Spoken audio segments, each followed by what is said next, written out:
we go. Okay, so this should be good.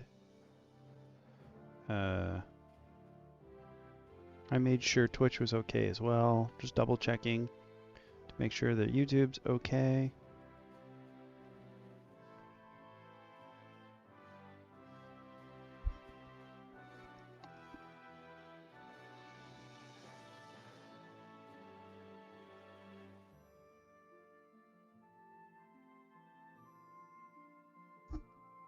All right, YouTube's all good to go. We're gonna switch over to Twitch. And now I know for sure there's some weirdness with the chat in regards to YouTube versus Twitch. So, oh, I can finally use my emotes? Cool. Cool.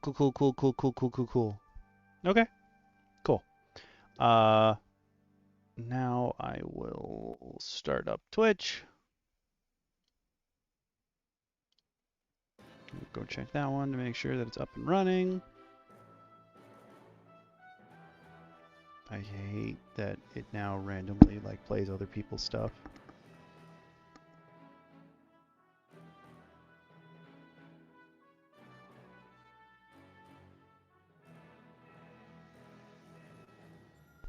Twitch is also running fine.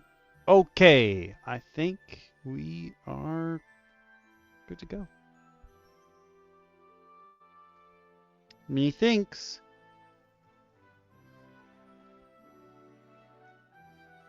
I will close this momentarily. I don't need that interface. One thing I do want to check is I added a button for this. I just want to make sure it works. Sorry for those of you on Twitch. On YouTube, you won't see anything different. But I threw in a button just to run an ad on Twitch. Since the button is visible for me when I'm running YouTube, I just want to make sure that this also works on Twitch. I don't know if you see it when you're already logged in. I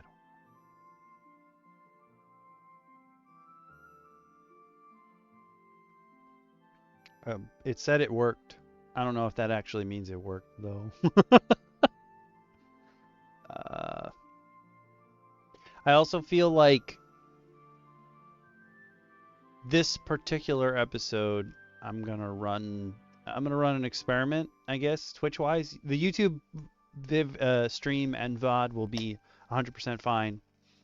The Twitch VOD, however, I have a strong feeling that this particular song, it's from the Valkyria Chronicles anime soundtrack, which is the same as for the game, which is super cool.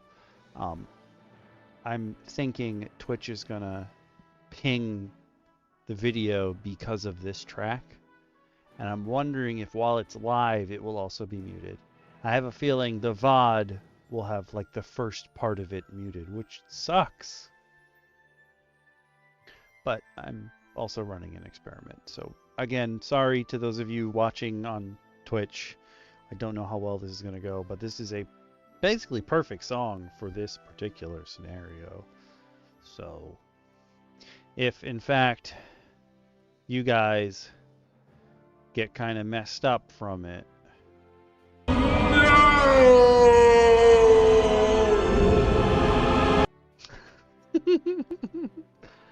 I fixed up a lot of the buttons on my Stream Deck. I'm ready. Got the Twitch ad button going. I got a stinger button now, courtesy of DM Lacara. A bunch of voice lines from me, and a bunch of voice lines from random stuff as well. And of course, Jimbo voice lines, because it's great. Love it. What's going on? They're kind of low, but that's fine because they came in on a Rogue Company video we did a long time ago. Something was wrong with his bandwidth, and all of his voice lines came in super fast and much higher than he would normally speak. And yeah, we're keeping those. Those are the ones we're keeping. Amazing. Love them. Thank you, Grimjack, for that. I also found out you used to need an extra, you needed a plug-in for the plug-in so that you could plug in while you plug in. on Stream Deck, but now the just basic Discord plugin on the Stream Deck will let you control volume, so I can mess with the jukebox with just a button, rather a dial, and that's amazing. Love it. Love it. So much easier than having to open up Discord manually and just go in and mess with a whole bunch of stuff. So much easier. I will say, I'm going to say this now, and I will definitely bring this up again near the end of the stream. Next week, we're going to look at the new races in the 2024 PHB, and then the end of that, we'll go back to our polls, where you guys can help decide what we're going to talk about next week, homebrew-wise. I will probably not include on the big poll list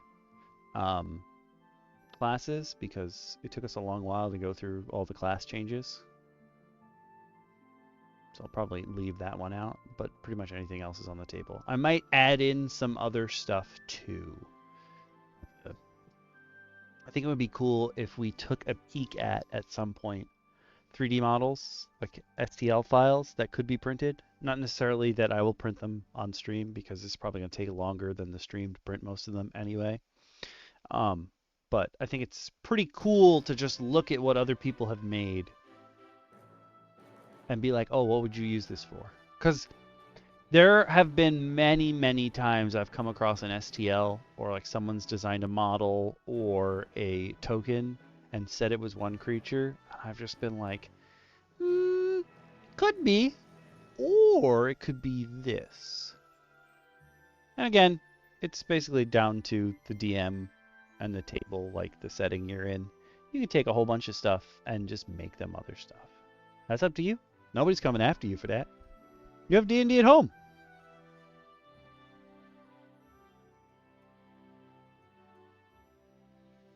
Also, please let me know on either stream, well, as long as the Twitch stream isn't muted. Please let me know if you hear any like weird squealing.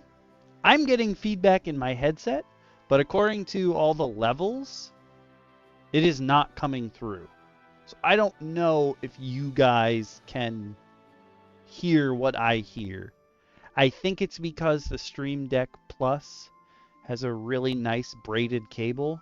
And normally I put the transmitter for my headset in the first USB slot, but the braided cable is already plugged into the first slot. So I've moved it into the second. Now that it's behind, I think they're interfering with one another, but I'm not 100% sure. I could have probably tested that if this happened before, but I've been using this setup for multiple days and it hasn't done this yet. So we'll see. We also should be joined by a brand new voice here on DM Roundtable today. Can't wait to introduce them. However, if you've been on the channel for a really, really long time, you will probably recognize the voice and the name, because I used to play Smite with them way back in the day. I didn't know that they were into D&D and that they ran Adventurers League games. Didn't know that.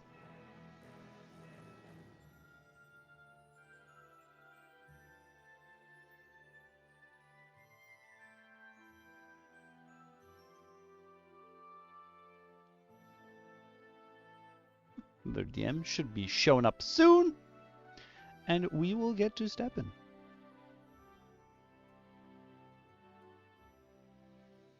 I like me alive. Ooh, have any of you players of all classes out there had any fun interactions with your players at your tables? Tell me what's happening in your D&D games. I also feel like we should just add an option to the weekly poll that's like show and tell, but more like tell and tell. Because probably not going to be able to share so much visually from the other DMs. Maybe? I don't know.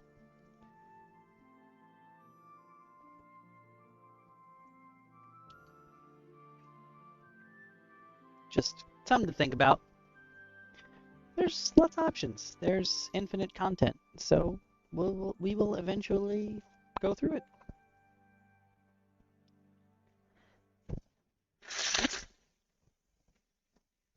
Oh, and I did mention this last stream, but I made a change to YouTube membership, and now if you have YouTube membership at any of the ranks, you have been able to see my heavily edited videos like weeks before they come out, because once they're done with editing and stuff, I just put them up, and then the members can watch them. They pop up as members only until like their designated public release.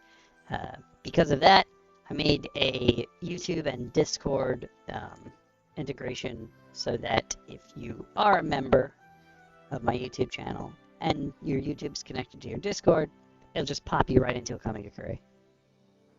Oh, great. So maybe that might be the feedback. All right, give me one sec. One sec.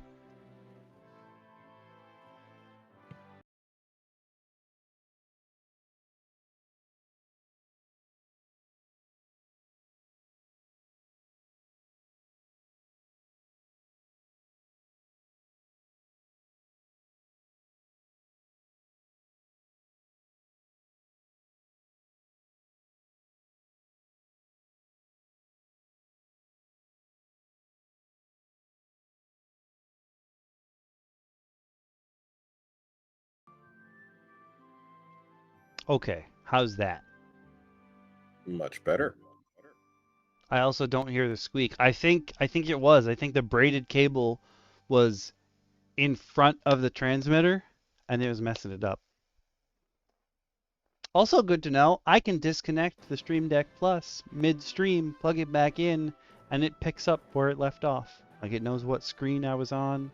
Everything's fine. Cool. Don't you love when technology moves forward? Oh my god, this is amazing. Also, what's going on, Okami? Not much, you? Same old, same. Have you been having fun?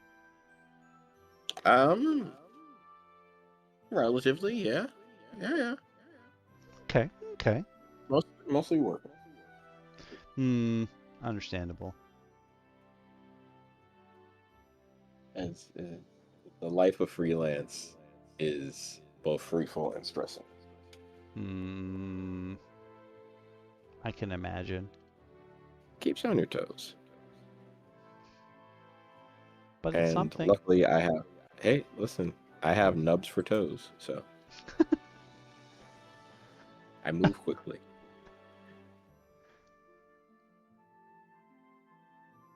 But I also did have my D&D group meet yesterday. Ah, you did?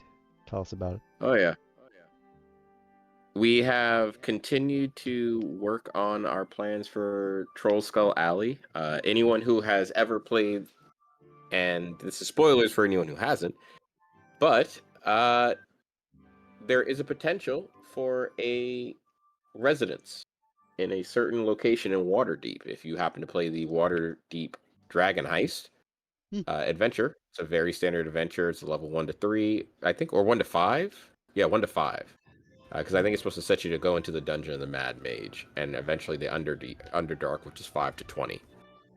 In old school 5e, not this new stuff. But we were establishing essentially our base of operations. Sorry, I had to hear the sound of the universe go by. The wee woo? Yeah. I always forget that I live 5 minutes away from a police station in the most suburban area ever. So when we actually hear them, we look around and we go, which way are you going? But we know which way the trouble is and isn't. It's the best way to put it. But I said all that to come back to D&D. We established our base and took on a scarecrow, which was a lot of fun for my party. And we actually, my DM used the new weapon mastery feats in combat. I can say that they are kind of interesting. We didn't have any of the two-handed feats. We used Vex, which is the advantage on your next attack against that person. Mm. Our rogue used that because she wields a rapier and a short sword. Go figure. Interesting. Yeah.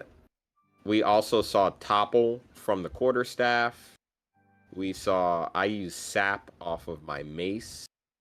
And we got to see we haven't implemented all the changes.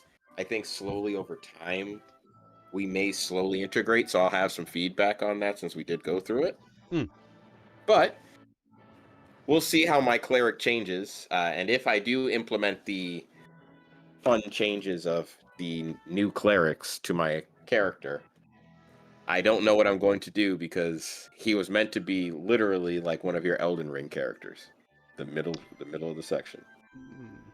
Hey, kosmycpurge. Hey, kosmycpurge.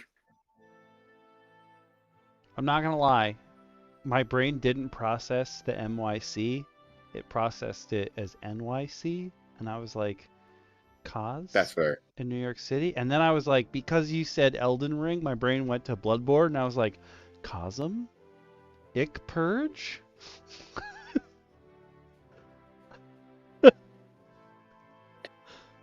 Too much all at once. I can't stand it. I hate it here. I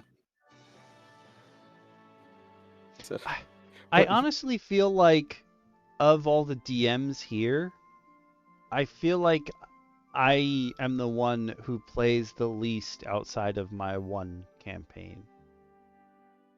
I'm in DM Lacara's game, yeah, but I still feel like I have the least chance to experiment of everybody. You're harder to capture for a game. Like, I've wanted to run you in a campaign of mine for quite some time. But I also know, because I'm a digital DM, like, having you we'd have to, like, find the time to, like, fit into both our schedules that we have to carve out this time to all play with other people. So scheduling is always the toughest thing. I'm having a bit of an issue with character creation for a new campaign starting as a level 1. Oh! Well, what's your issue? Yeah. What's your issue? So, is it that an article popped up for me last night in the middle of the night? I think it was from Bella Lost Souls or something, but they were like, people are now multi-classing the same class. And I was like, huh? Yeah, and apparently you can double multi-class. On D&D apparently. Beyond, you can now do you can do the old version of a class and the new version of a class. And they're already saying people are just single dipping into all the new classes so that they can gain masteries. And I was like, I mean, I figured that's what people were going to do anyway. Yeah. I mean, why not? Yeah. Single dip. If you're a wizard if you're a wizard with high charisma and you single dip, or you're a sorcerer, even better, you're a sorcerer, you single dip into warlock just to get the ability. The ability to power up your cantrips, perfect. The simple name, backstory, and that sort of thing. The character is an alternate version of an Aarakocra. I mean, you could go for some easy bird puns as your name, but I guess it depends on the rest of the people at your table. Like, you don't want to be people of dirt leagues like Poop McDinglefart, but you never know. Like, you could be named Poop McDinglefart and be the most charismatic and like dramatic character there is. Very true. Is this your first character, Cosmic? Or is this just your first character for this like campaign in general? I will also say that because like this is a fantasy world and you can choose sort of what happens, don't think that you're stuck with your character's like first or last name or middle name or what have you. While you're adventuring, maybe you get an epithet as a hero, or you try to push that on the world. if your DM's nice, they'll let you at least try to push it on the world. Yeah. And another fun thing is let your backstory flow out with your character. Sometimes your backstory doesn't have to influence where your character goes. You can have your character be very free-spirited. Here we go. Phoenix Folk Wild Magic Sorcerer with unique first character for a new campaign. We just finished at level 20 and a new one is starting. Same DM player. Okay. Wild Magic Sorcerers are fun. You're a Phoenix Folk. Did you go from I mean, 1 to 20? I have to ask that first. Oh, yeah. That's a good question. 2024, everyone's going to go from 1 to 20 and have 30 in all their ability scores. We were talking about that yesterday. My new DM, he was saying, like, I think he was saying I might just have players push up like 2-3 levels to accommodate where they would be according to this new way. Over the course of a few years and a few different DMs. Okay. That's cool. Well, as a Phoenix Folk, the fun thing you get to play around with if you want to... Let's just take a look at the Phoenix, right? If you're looking for simple backstory, you're a Phoenix Folk. So what's to say that you being level 1 isn't the start of your newest reincarnation from the last time you poofed into ashes? Yeah, I was thinking that, like, do you want to... You can cliche be like, I don't remember my last reincarnation. Mm-hmm. And if you want, you can flush out parts as you want to write them as the story goes on, and make those potential story beats for your character to remember as you level up. Especially because you're wild magic, you're pulling from the sources of magic in this world altogether. So maybe there's a reason you're wild magic on this. Maybe your last incarnation, you were a powerful sorcerer of a different ilk, and then you burnt out, and now you're wild magic because you just don't have full control over it yet anymore. And that's why you're a level 1 wild magic sorcerer. Fun little things. And again, it also depends on the campaign your DM's running. Like what DM Shin said about fleshing out your character. Since you're a Phoenix, potentially you've reincarnated multiple times. Maybe like you have bits and pieces of those lives, or maybe you're famous from one of those past lives, and now you have to reconcile with how your life is different as you've come up in this particular reincarnation.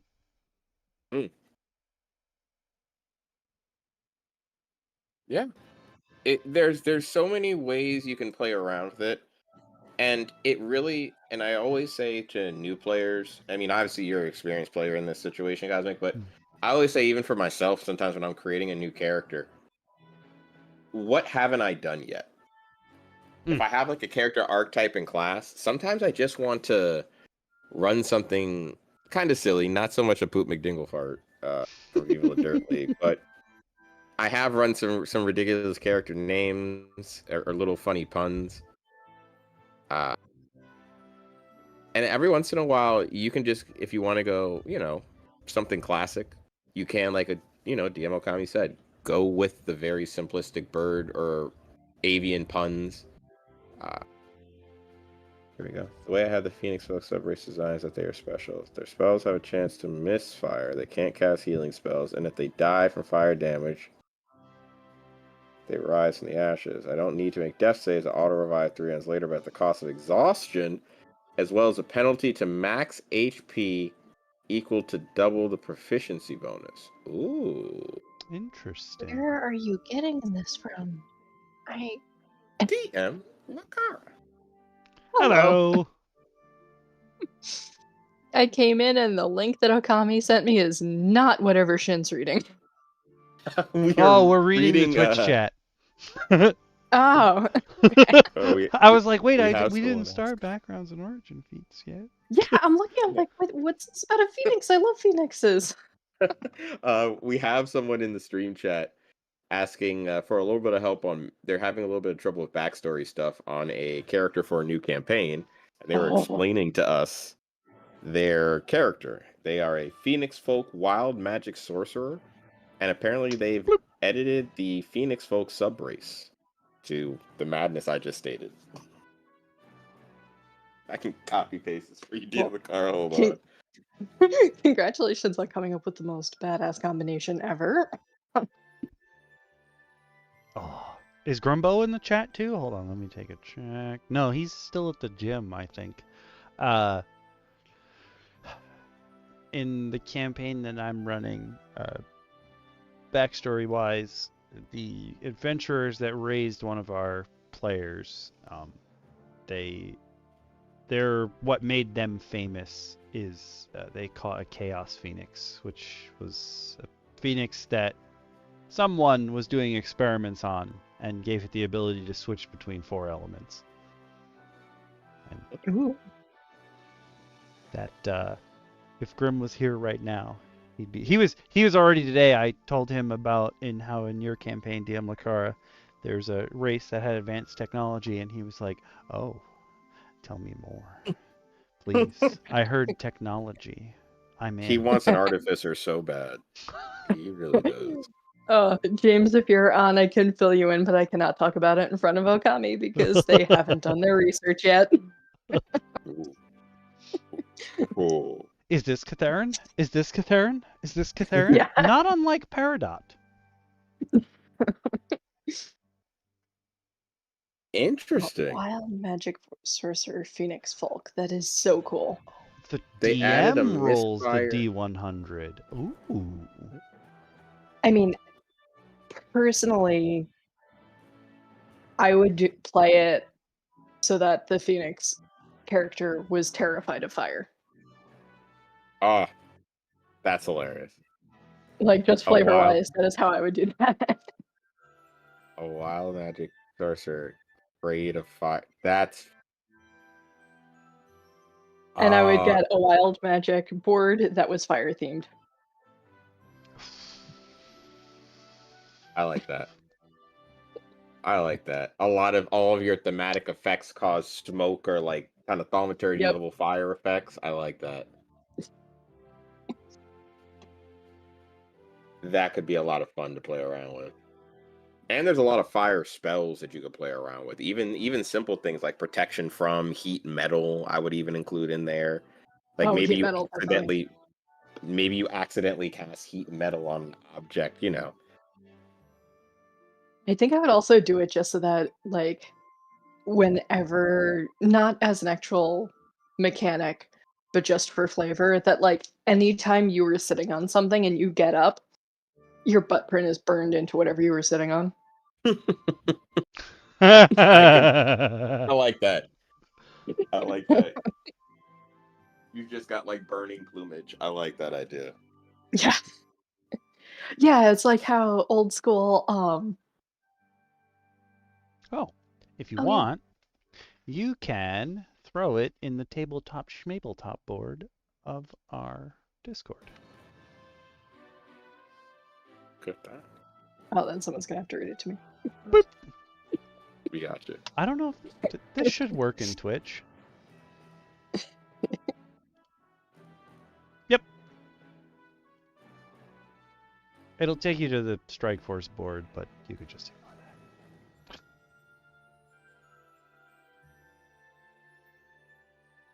that. Oh yeah, but then if I accept the invite, then I'm in it. It's okay. You just don't want to be bothered by other humans. You're living my best life. She really is. She lives the idea like I exist without the existence of existing outside of where I need to exist. That is complicated, but it makes a lot of sense if you think. I gotta fix that. I like my meta existence on the internet. Oh.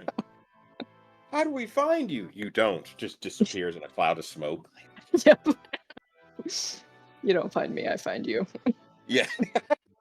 We haven't had bots in a while. The only bots we're getting lately are the bots that try to trick you into doing art for you, which I didn't realize was that's a whole industry in itself. That's a crazy one. Do they make you pay for it or something? Yeah, they like start the conversation and they're like, "You give me the money, we'll work on the thing." And it's not even like I actually got scanned by a real person. Apparently, there are bots that do that too. You would have been better off with a bot. Yeah. At least I wouldn't have been mad. This is very true. They know who they are. They're secretly in the background like, I hope Okami's not thinking about me. I wonder how many ants they possibly have that can die. Like, how many times do you think that excuse will continue to work? I mean, it's one step up from a grandmother. But... It is. I feel like it's not even a step up. It's like a weird side step because you can get away with more of them. Yeah. That's what I mean. Like, it's a step up because you can have more. But at the same time, you then have to wonder, did you have the same level of affection for each one of them? I think if you /whisper my name, you can send it, and then I'll share it with the other DMs. It's that I do not remember. I think that's how you whisper on Twitch. You're asking me how you whisper? I don't know. Is it still /W? Nope, /W is now warn. What? What did they do? Warn me what? Warn me of what do you know? What do you know? Warn me? The heck? What did they do to whisper? What the? Huh? What did they do? Probably like /Z or something now. I can make people a VIP. I don't know. Stop that.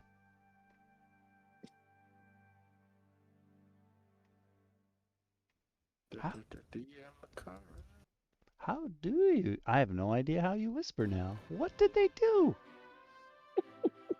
I'll be honest with you, okay. Yeah, actually. You probably do it in. It might take multiple text wait, blocks. is it just /message now? MSG? Yeah, you type your user. Hold on, let's see if I go to you. You can look up. What the? I do get whispers on direct Twitch sometimes. This is what we didn't think we were gonna do tonight. Figure out how to whisper someone on Twitch because they hit it. Ah, he found it. Bloop. I'm gonna throw it up in tabletop schmabletop.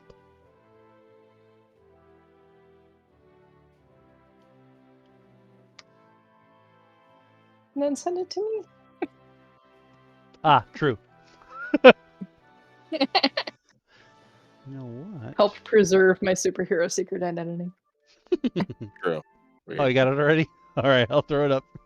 Tabletop, tabletop. You exist without existing.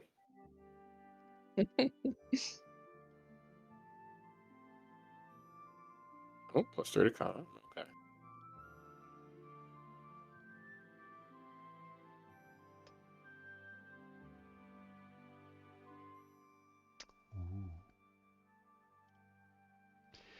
It's interesting that it's not like resistance to fire or immunity to fire, but immunity to death from fire. So it's like you can't be burned alive, but you can be burnt. I feel like resistance to fire would have been a reasonable thing for a phoenix. Like either. Sorry, go ahead. Oh, go ahead. I was just thinking either resistance or something more comical, and you would just be like, draw a look from the vampire dies in no time, and like as soon as fire touches you, you die, but then you get back up in the next round. You turn to dust. Yeah. Ash. Just to pop back up. Yeah.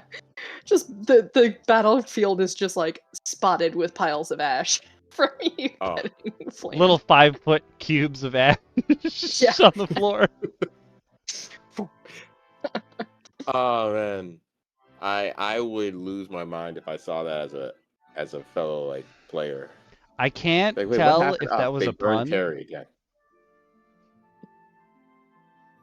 Resistance to fire damage should be overdone. I can't tell if that's a pun or not. I'm taking it as a pun, and I like it. Yeah. Ooh. Ooh. If we can assume something's a pun, it's a pun.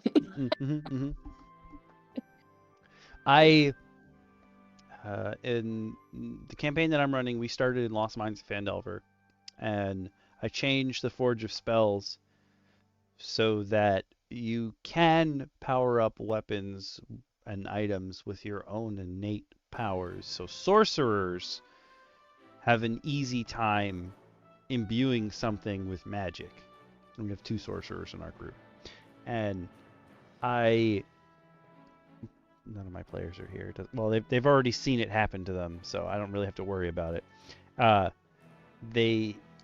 Fire Genasi sorcerer gave a shield what they thought was immunity to fire damage, and then it took a blast from a Titan, and now it's down to immunity. And they're like, well, this is worthless to me now. And I'm like, immunity to fire, resistance to fire is still pretty powerful, but why would you think you, little baby Fire Genasi, could stop a blast from the person that is your progenitor?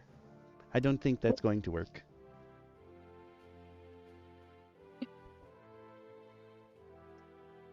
I'm not saying you have to fear the fire, but you should probably get out of the way.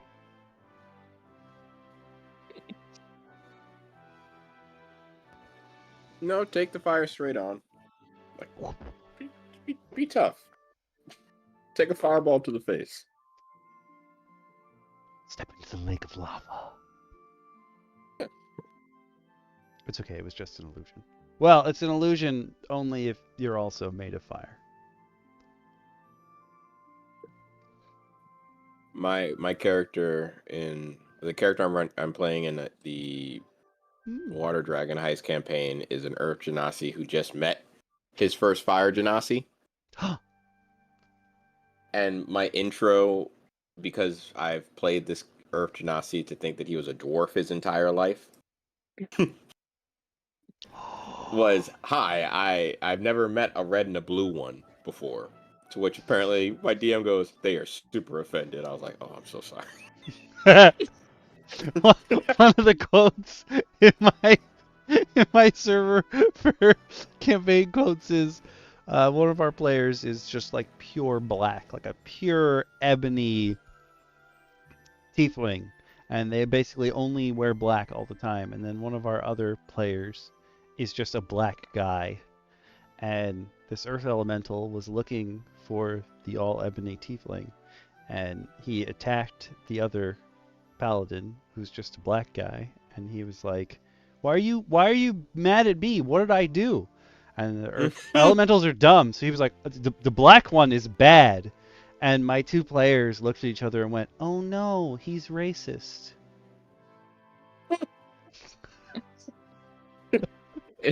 I do have a quote from a campaign book. But my thoughts on the race before we get sidetracked on costumes. Quite honestly, I like the flavor you've put into the race. I think you've given it a fair amount of checks and balances. Like, personally, I think I would allow it if I was running a campaign. This is the first race I've seen that overwrites their hit dice. Yeah. That's a cool mechanic I've never got to play around with in a campaign. I think, I like the fact that you utilize the exhaustion. And that there is a penalty of true death, I guess, in a certain way.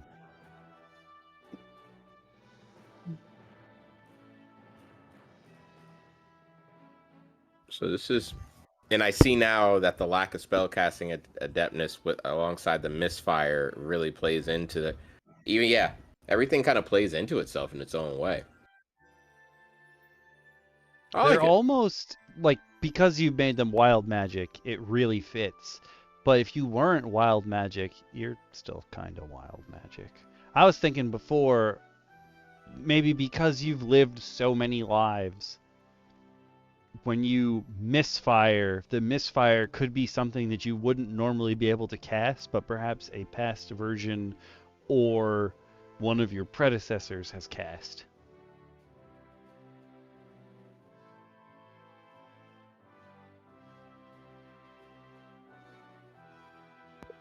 That's an interesting thing to plan ahead for.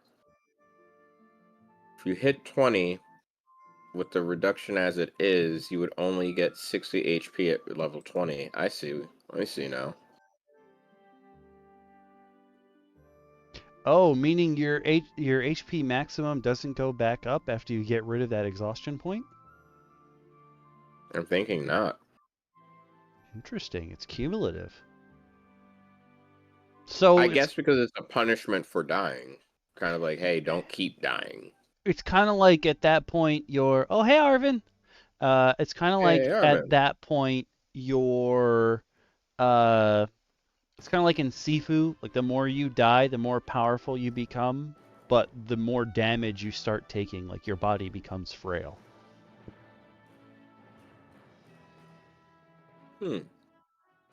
What's up, Arvin?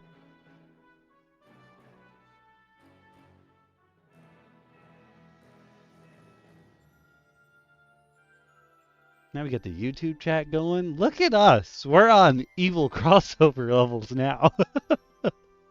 No, we don't have. I'm not streaming on TikTok. It's not happening. I'm too old to be on TikTok. I don't know what that means, but I accept it. I think I can't start TikToking now. I had to have started before. A zombie who's half. What would you call a zombie who's half goat?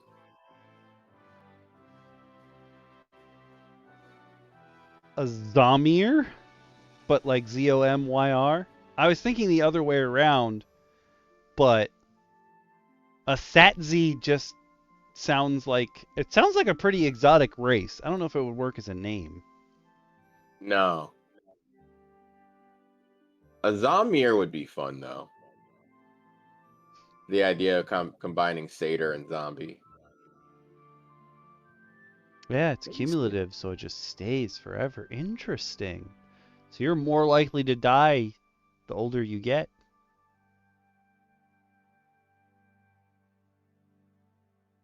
Well, the more you've leveled up and fought and stuff, unless you're really, really, really good at negotiating your way out of things.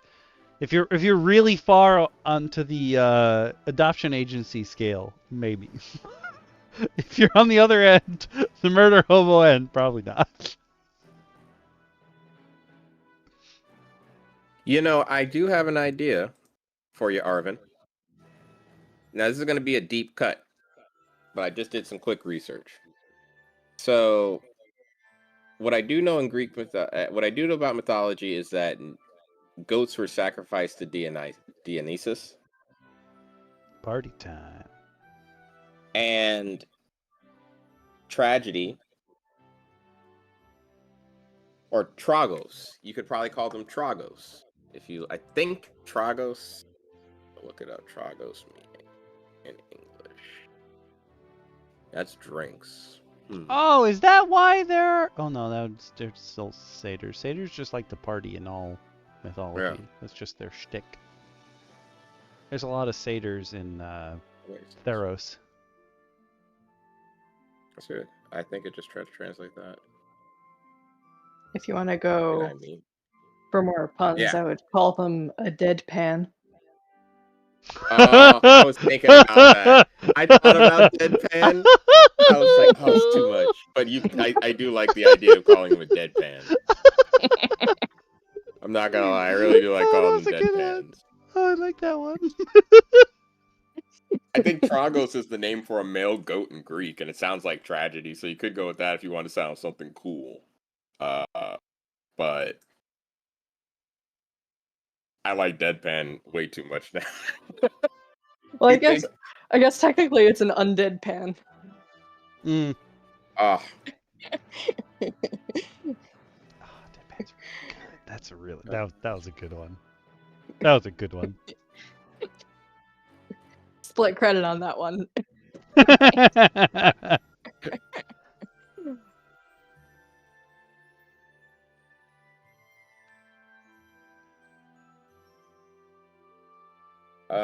Cosmic asks what we think about if the player rolls an 18, it puts it in con. The extra point goes into either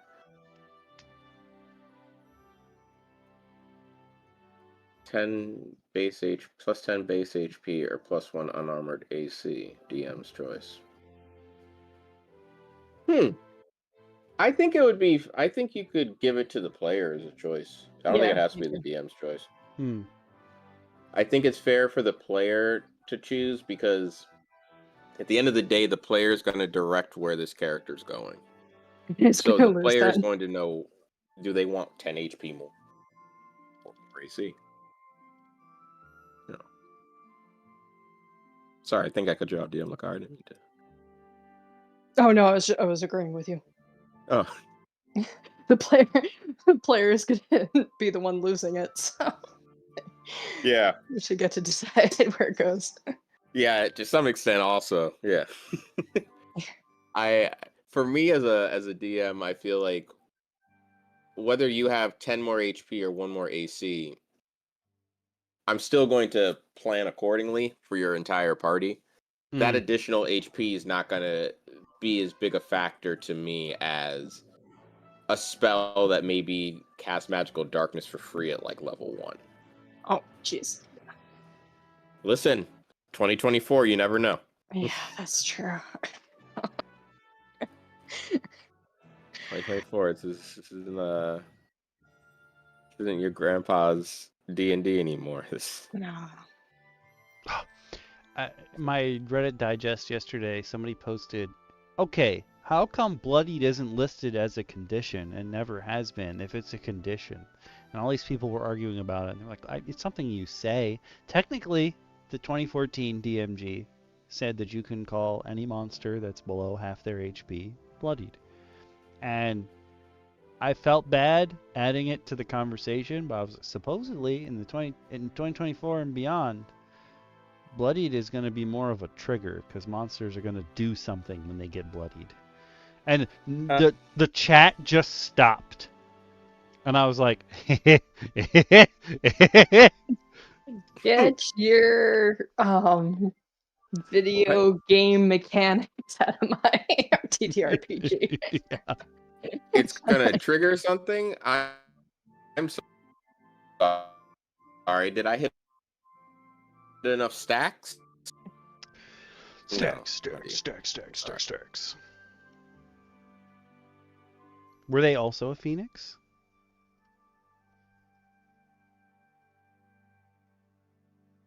Oh, is that like what Joe Cat uses? When his players are chatting, they get like a little chat bubble that comes up with like a little drawing of like when you see in a comic or a cartoon that someone's talking and they want to show it but they don't want to write any words. It's just like a scribble, like a doctor's prescription. I didn't realize. I thought that I just assumed what he was using was some kind of like VTuber thing because he keeps his VTuber avatar up there while he's doing his stuff. I didn't realize there was an app for that. Man, there's an app for everything. There really is. There truly is an app for everything. If you need to find it, we will. I did not hear from our new DM. I have not heard from her all day. I did talk to her last night. I was hoping she would show up and we could do introductions before we really started for the day. But maybe not. Maybe not. People know who we are. I will add Tupperbox to that. Chris Care is a level 20 Kensei monk, Paragon, and did a lot of crazy stuff in terms of attacks. At least 20s in Dex, Con, Wisdom, Unarmored AC, and 60 base movement. Good lord. Jesus. Did you guys already move up to 2024 D&D? That's some schmovement you got there. Good lord. I could see where you felt a little OP. I feel like you might have been simultaneously broken. Especially Harangon's super fast and really good at initiative. No one's getting past you. I don't think my Elefunk is that fast yet. Nope, that's the wrong one. Oh no, I'm here. My Dragonborn, I think, at 13 was around 50, I want to say, movement speed. 50 I feet? am that fast. I have 60 movement speed at level 11 on my Elefunk. Look at you, you little fast guy.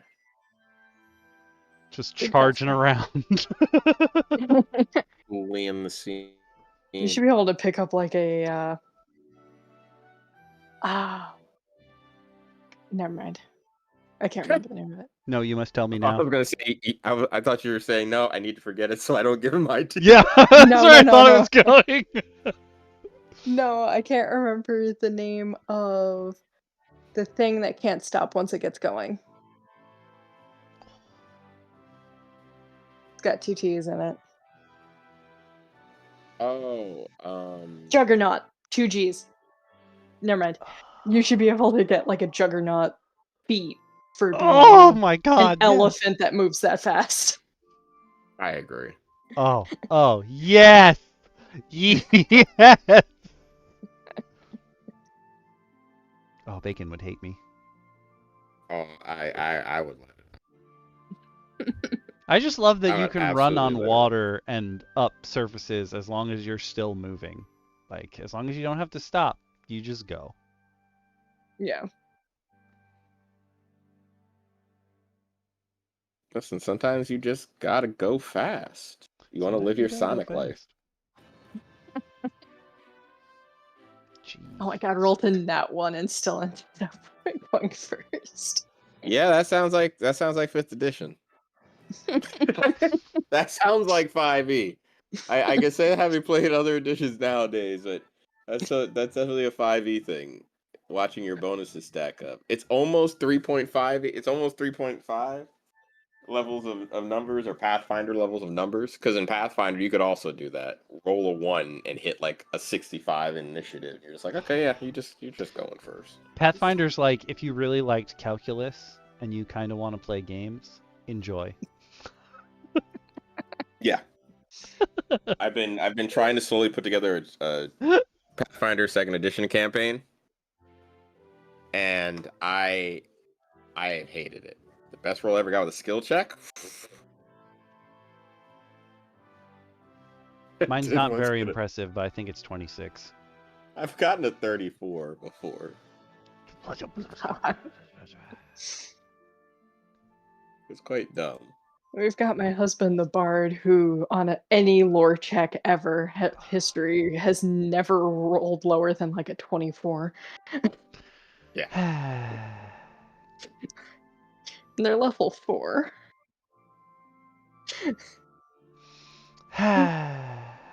Someday I'm gonna have to check out his character sheet.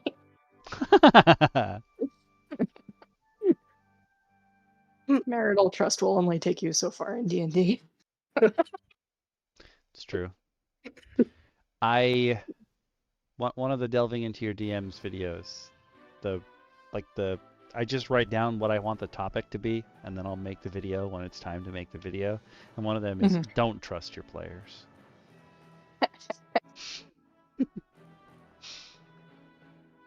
Whoa. Oh, Pets Without Trace is so amazing. Love Pets Without Trace. Rogues. I was gonna say, yep. 45 in stealth. You don't know where you are. Oh yeah. And you got to think about, once you put stuff like guidance and inspiration on top of those things, from like the right level, like a high level bard inspiring a rogue who has expertise in stealth at level 20 with 20 dex, I think if you got max rolls and everything, you're looking at like a 63 in stealth or something crazy like that. Like you could easily hit in the 60s, I think, with that. So 45 stealth, I could see that. I could absolutely see that. If we're lucky enough to get to that high level in my campaign, I'm not gonna make you guys keep rolling for some things. You know, if it's like you're trying to sneak up behind this guy, it's like you do the thing. What are you gonna roll, a 1? I think I'm gonna actually double all of their, like, do better now, guys. since that 1 isn't a problem anymore. Guess Roll what? only 20s. DC is 23. Yeah. My base DC is now 25, guys. Good luck. You guys should be okay with like some of your proficiency bonuses, right? My players for the first time, I tried to explain to them what bounded accuracy is, like the way 5e is built. Everyone just knows that 20 is like, oh, that's the top. And they were trying to get past the fear of an ancient dragon, and I had them roll for the enemies that were on the battlefield because they were off doing their own things, as my players be doing. And I was like, if you want to roll dice, roll for the bad guys, okay?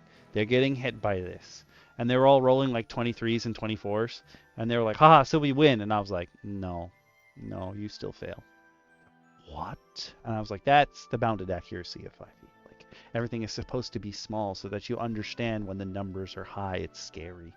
And they're like, oh my god, this thing is so powerful. I'm like, you understand. I am glad I don't have to go back to school. I wish I could hang out with Trust me, the Arvin. people from school, but Yeah. Once it's all over, you kind of look back on it and just go, oh. The Dungeon Mommy, he's still there. I just see him reaching out to the sky going uppies. I see Arvin reaching out going uppies. Dungeon Mommy feeling the slight tingle in her arms, like, someone I need to lift. Interesting. Are We you do still going hear Ray from of Dungeon Frost Mommy, though. like in... How do I explain this?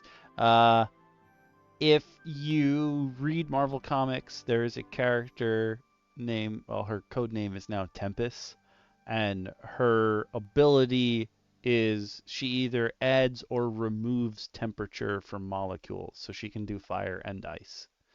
Did you choose Ray of Frost in that, like that idea, like you can add fire or not? Technically, Iceman can also make things burn, should he believe in himself enough, but he does not believe in himself he can. enough. Well, yeah, I was gonna say he can't buy. Bobby's Omega level. I don't know why. He's Omega level and doesn't believe in himself. Think about that. He can Imagine what literally he could do if make he had self-confidence. an army of ice giants that are completely sentient, and he doesn't believe in himself. Can you just imagine what he could do with just an ounce of self-confidence? He'd be Yeah. unstoppable. Literally unstoppable. Oh, you got a Well, he's ways got to go. self-esteem issues.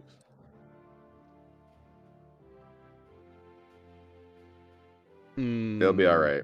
When you're out, you'll be like, you'll be like, oh man, I don't want to go back. And then you start paying taxes all the time. I gotcha. That makes sense. I will say, I'm gonna do it, guys. No, wait, no. I control T'd the wrong window. I don't know what I just did. This is what I wanted.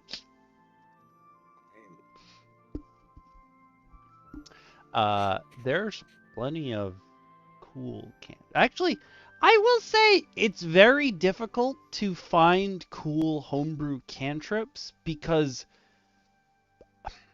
the only way I can describe it is the people most commonly making homebrew cantrips are people that are new to the game that want something powerful that they can always cast, so they're usually unbalanced. Yep. you hit every single point 100% there. I saw one, this guy was trying to make earth cantrips for various elemental cantrips, and he made a stone fist that used wisdom so that a druid or like a monk could subclass into like a druid and use it. And it added 2d8 damage to an unarmed strike. Not a turn an unarmed strike to 2d8. It added that to an unarmed strike. Yeah, no. And it was per strike. So your flurry of blows look like a flurry of no's.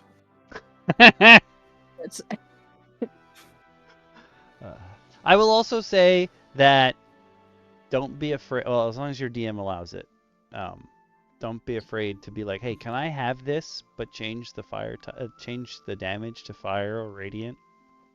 Don't. Yeah. There's plenty of stuff that happens where you're like, oh, I should, but it doesn't really fit my character. Just be like, hey, can I just not do what it says? Can I make it something else? Yeah. You've actually watched Raising Dion? I didn't think anyone else knew what that was. Because they released a whole bunch of trailers for it, nothing happened, and then it came out. No fanfare. I didn't even know it had released. There was like a 2.5-year gap between when they stopped releasing anything for it and then the show. It's about a single mother raising a kid who basically has like every superpower. And nobody else has superpowers in that world, so she doesn't really know. She has to figure out how to be a single mom to the world's most powerful baby.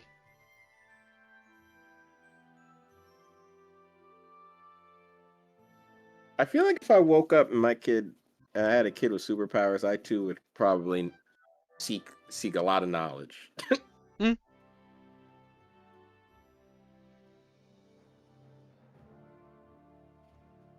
Oh, get back your hit dice.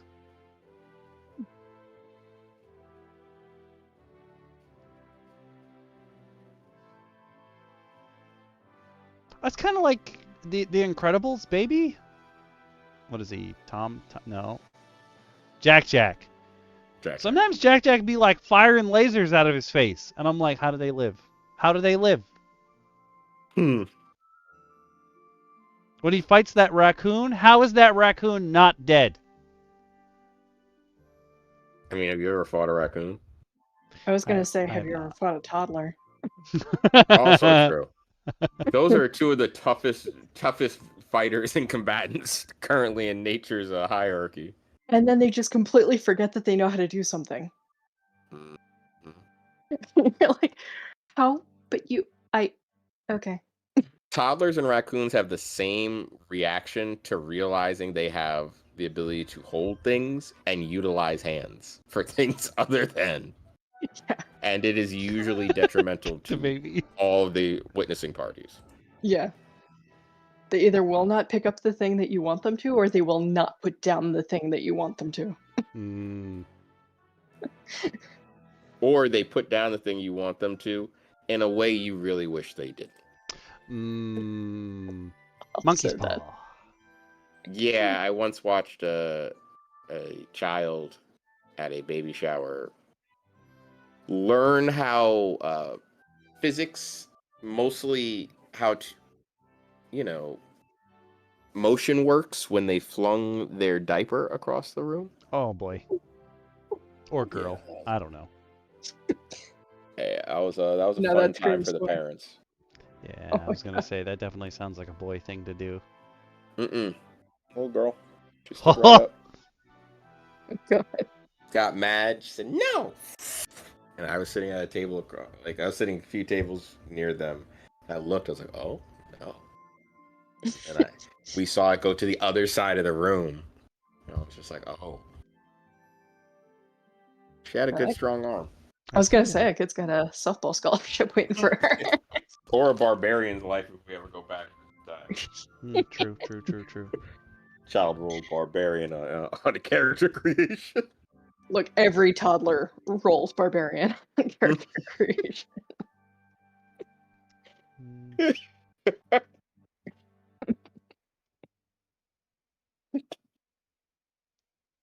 I like the bracelet.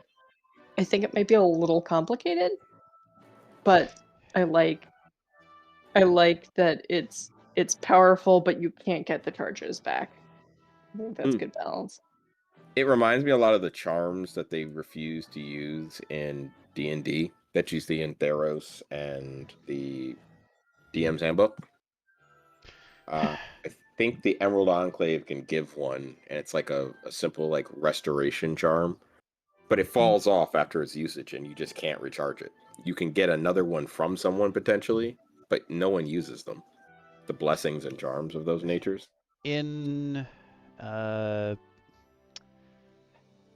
Divine Contention, which is the continuation of Lost Mines of Phandelver, I think.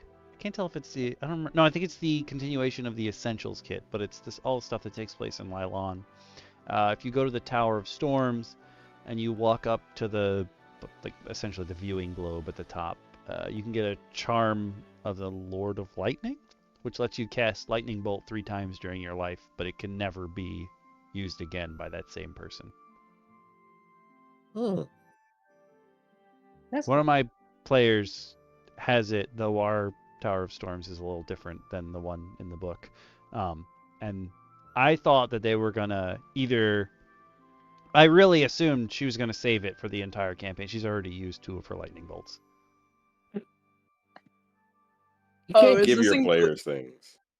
Is this including the firebolt that you realized after the fact, like, should have taken out half the party? No, Mm. different that's situation, but still, yes. This is actually, those lightning bolts are part of the reason why I have that delving into your DM's idea of just don't trust your players, because my player 100% lied. Is anything in your... We're on a battle map that had 22 crocodiles and a crisis, and they were all over the board, and I was like, is your straight line, does it intersect any enemies but the big guy? She was like, nah, you don't have to get up, don't worry about it. And then at the end of the night, I stood up and I was like, you would have blown up so many crocodiles. Yeah. I mean, that sounds like a good thing, but They were sent there by a black dragon who, those are his minions, to get the minions back because they're stupid. Unless they kill the dragons. One of the players now wants that dragon to be his dragon daddy forever. And they're like, you know, black dragons are not good creatures, right? You know, like, he's messed with your family for years. And that player's like, but I'm gonna be strong. It's like-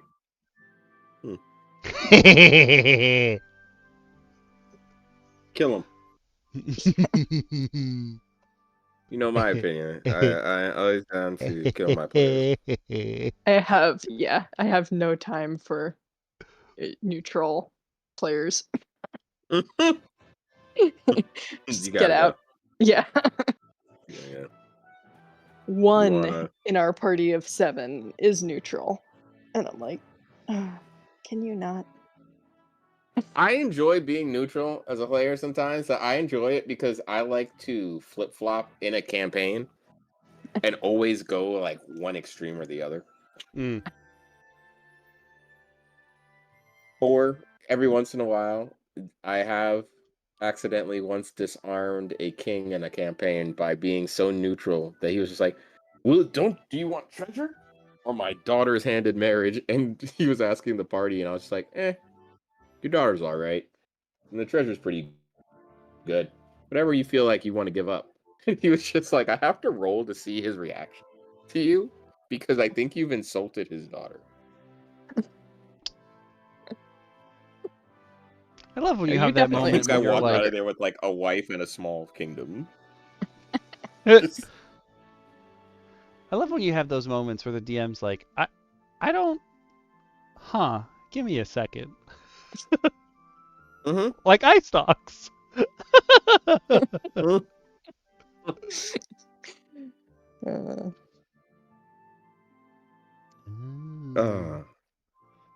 right. I don't know when Dungeon Mommy or Nice Trick are showing up. I'm gonna assume DM Bacon's not showing up though. I think that's a pretty good assumption. So, I think. Never know. You never know. I hope he just shows up one night, like out of nowhere. Doesn't say anything to anyone. He's just like, "Hey, hi, how are you guys?" And I'll be so happy. Not that obviously I love you guys too, but when Bacon shows up out of nowhere, it just makes me giddy. Fair. Who doesn't like when bacon shows up out of nowhere? Ah, I know. It's so good. Nom, nom, nom, nom. You're making me hungry. I just had dinner. Sorry. That's okay. Whoops. Hey, we got a new person in chat. Hello, hello. What's up, Blood Beast Seb? Fist! Oh, it's a party now. And we're gonna start talking about what makes us angry. So, mwah. You picked a good time to Perfect show timing. up, Fist. Tonight, we just talked about some homebrew that other people suggested, but tonight we're going to talk about the new backgrounds and origin feats in the 2024 Player's Handbook, because they've made some changes on how you build your characters, and I'm not going to lie, we're probably not going to like them, because we haven't liked a lot of what they've done with 2024, but By precedent. we'll see.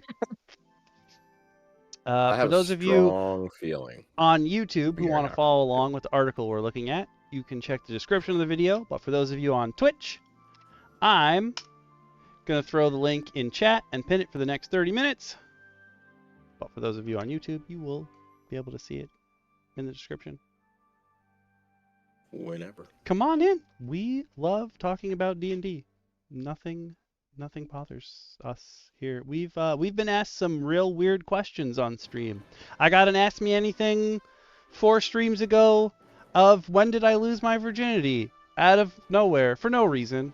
Just all right, and it came from someone we know, which made it even weirder.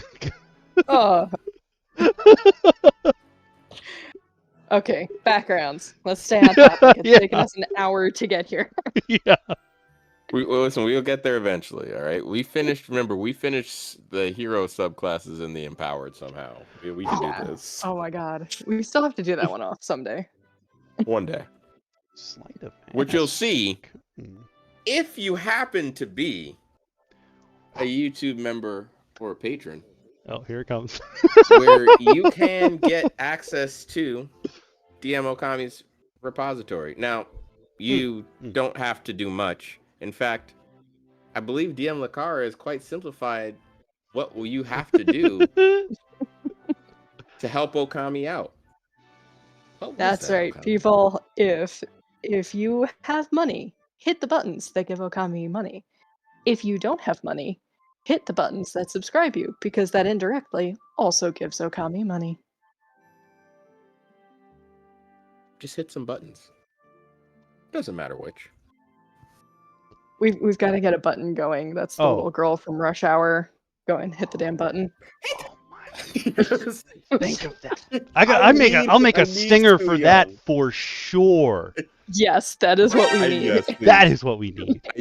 I absolutely need yes. Young. Yes. Su Young, hit the button. Yes, please. Okay, hold on. Su Young, That's hit going the on the button. list. But seriously, as always, if you can, we always want DM Lacara and I and all of us here at DM Roundtable always want to help out to give you guys the best and help Okami give you guys the best quality. So if you share it with your friends, you happen to enjoy the stuff you're going to hear tonight or have enjoyed just chatting with us, we're always around. You can join Okami's Discord. I exist in that Discord. You can find me. You can just message anytime with Shin.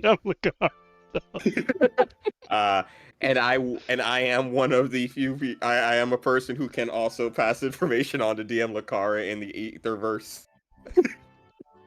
And we can provide her information, your questions, as well as Dungeon Mommy and DM Bacon, as well as our new DM who will be joining us hopefully eventually soon. Yeah, hopefully. But hopefully. If you The don't have bottom money, line you is just we- click subscribe. That's fine. Yep. It's free. We And bring live. you flavor for your D&D campaigns, and you bring Okami flavor for his diet. Yay! because I don't have to eat sludge. He doesn't need sludge. He really does not need sludge. Of all the weird It's stories funny, I've I ever saw told. my So final good. side note is I was scrolling through Instagram and this guy was making custom shots and one of his shots used ramen water. No, sir. And I took a picture of it. Oh, I have the picture of it. I will put it in the DM Discord later, and you can even slap it in here if you want to in the VOD later on if you really wanted to. But it made me think of you and that sludge, and it made me go, I need to make sure this man never drinks sludge again. I am Shin on the server, Arvin. If you just type in Shin, you will find an anime picture of Jesus. That is really, truly the best way to put finding me in Okami's server. True. I somehow became the Jank Jesus in that server, and I just stopped asking questions. It's all good. There were so many Jamiroquai jokes today. We went to a nerd store. Everyone now, Oxford Comma is also making fun of every mushroom we see. Not Jamiroquai. I mean, that's not the weirdest thing Oxford Comma's done. Also true. Also very true. Fair. All right. So, if you've played D&D 2014, if you've played 5e, backgrounds were like how you decided your extra proficiencies that weren't part of your class or your race or what have you, and then you'd also get your like a tool usually of some kind. But now your backgrounds are what are giving you your ability scores. I already hate it. So they give you your ability scores from your background because, according to, I was about to say, yeah, Crawford's D&D. Rosewater is magic. Crawford was saying, you know, what your character is built like should come from what they did before, not necessarily what race they are, because all the races are like amorphous blobs now, because if you give them any defining traits, then you're racist. Awesome. I mean, if they hadn't totally gutted the races, I wouldn't hate that, because I have often thought that your background should also give you certain bumps, but like not constitution or something. No. Like if you're an acolyte, getting a bump to wisdom makes sense. If you're, something that studies a lot, I don't remember what the names. Or I would even say some of the craftsman jobs. Like if you're a far traveler, maybe you have slightly increased constitution because you're used to moving around all the time. Like I can or argue strength or things. something. Yeah. You're a folk hero. Get a charisma boost because people like you already. 1 in strength, 1 in charisma. Cool. Because you're somewhat popular and maybe slightly stronger than the average person. Yep. Yeah, but not at the cost of everything in a race. Uh-huh. Yeah, I do think that there's a lot in the races that gave them necessary flavor. Mm-hmm. Again, flavor. It's the thing that D&D wants to take away. Yeah, they're not very big on them. But it was a very simple thing, and a very sensible thing. Taking this away from them, I think, is going to really, while it does allow for people to use whatever with freely, I think it's also going to, with the build ideology of 2024 that we saw in going through the classes, I am worried that it's going to start pushing certain races above others for optimization purposes.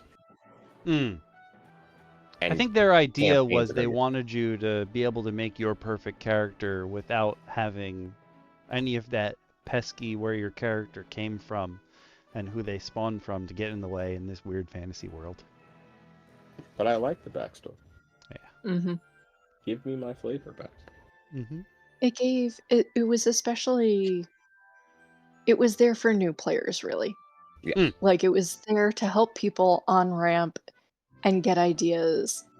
And then, people who have made 5, 10, 15 characters already didn't need it, and that was fine. And then you just shopped through, what you wanted for starting equipment. That's fine. But, like, it was the way, and I especially liked the tables that they used to have for, like, your, like, strength, weakness, bond, and everything the thing was. Because, like, that gave people something. One of the characters in my campaign, he's not new to role-playing, but he's new to 5e. So he was like, oh, this is great. And he just, like, picked. He didn't roll for them, but he picked like those 4 things, and though he's using those as his launching point for his role playing. It's like, yes, that there was a purpose to that. Yeah.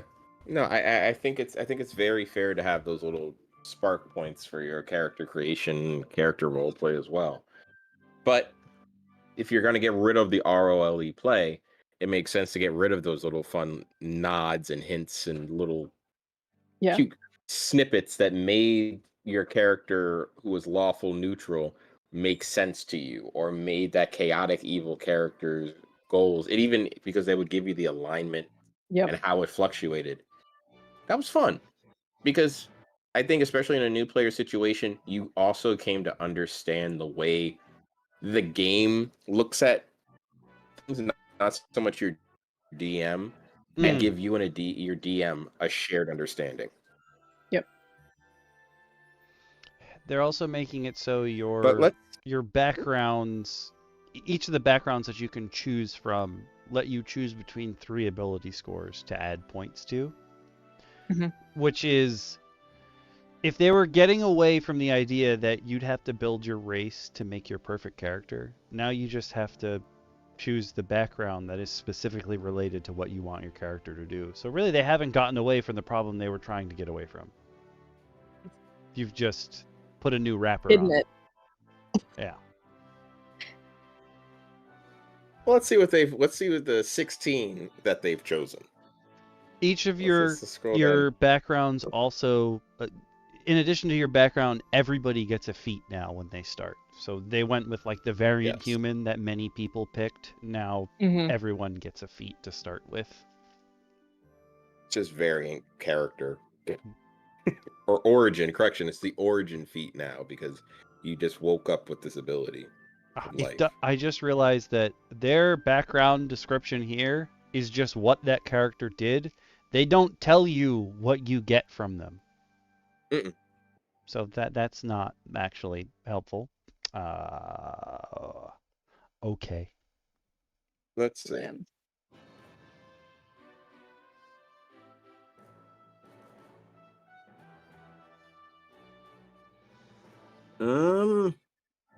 I don't see commoner. This gets an F. Fair. If you want Okami, it won't be great for stream purposes, but I did find someone who may or may not have acquired The books the are backgrounds. actually out for people with a master tier subscription that have pre-ordered on D&D Beyond, and I'm sure some of you saw I had the tab open for my subscription earlier. I didn't realize that I was a master tier subscriber, but I'm apparently a master tier subscriber. I haven't pre-ordered any of the books. And I was like, I probably should for these streams, but no thank you.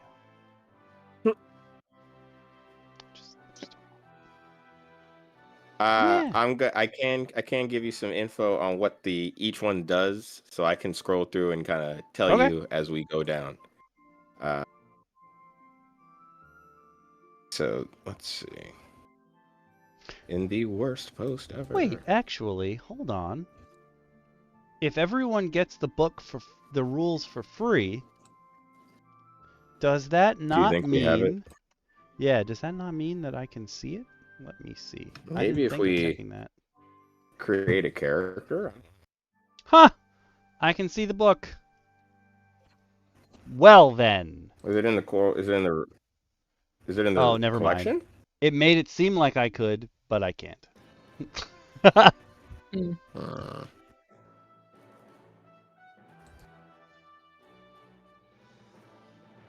They always find a way. Oh, well, farmer is a background now. Oh, that's something. I'd love to know how that helps you in an adventuring capacity where they've removed all ROLE play. Wow. We'll find out. Starting off with the Acolyte, though.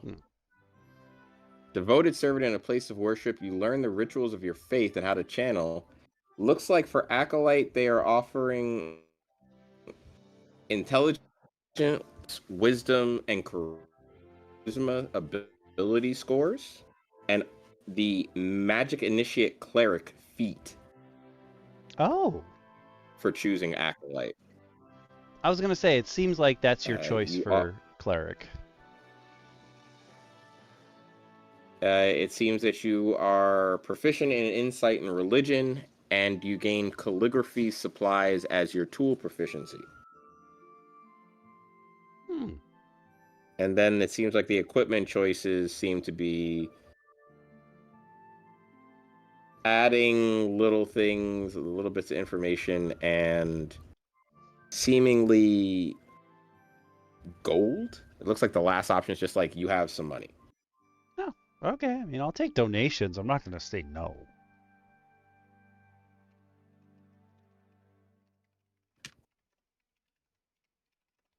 Oh, Arvin, I'm just catching up on the chat. Yes, I would love funny Greek mythology. Yeah. I downloaded it. I forgot to read it though.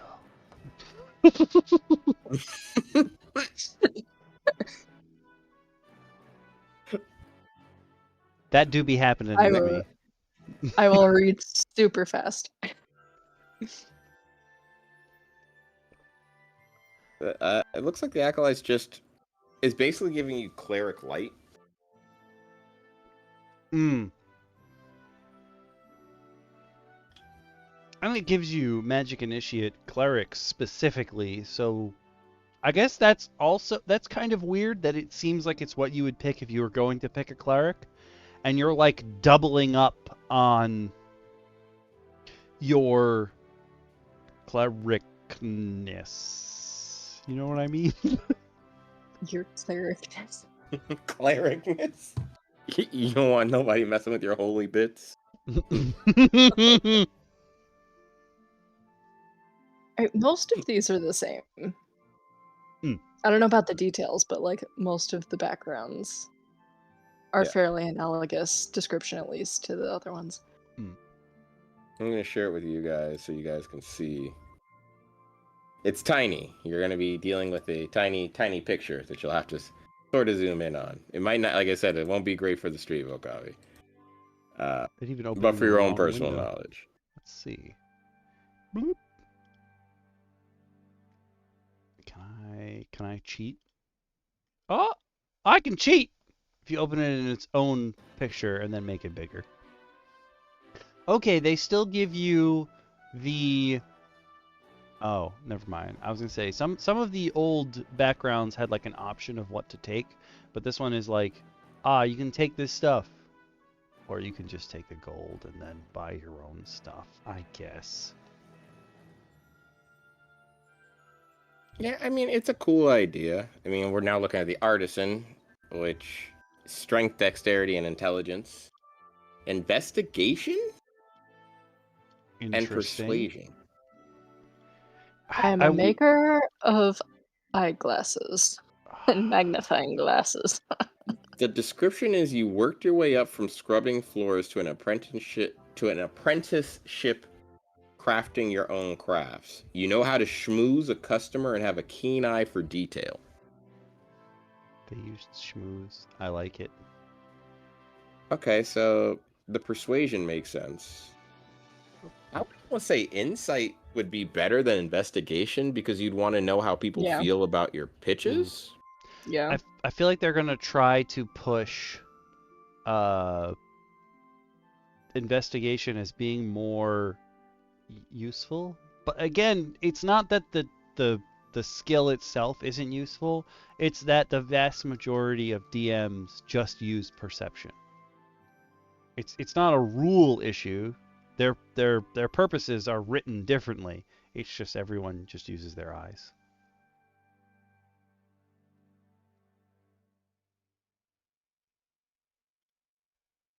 Look with your special eyes, okay? Yeah, look with your special eyes is what they're telling you. 1 sec, I got the wrong... Oh, it doesn't minimize? Excellent. Found out last night, if you are sharing a browser window in Discord and you put another browser window on top of it, the stream goes black. I was like, but but that one's still going.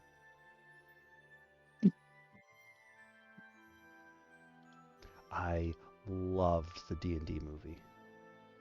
I cannot stress enough how good they depicted what your party acts like in a campaign. It's so good. I think they nailed how they act, but I do not think they nailed D&D perfectly. Yeah. Say that. Yeah. Always be No, my pet. it's a fantasy movie using a lot of D&D tropes, but it was very funny. Yes. Definitely hilarious.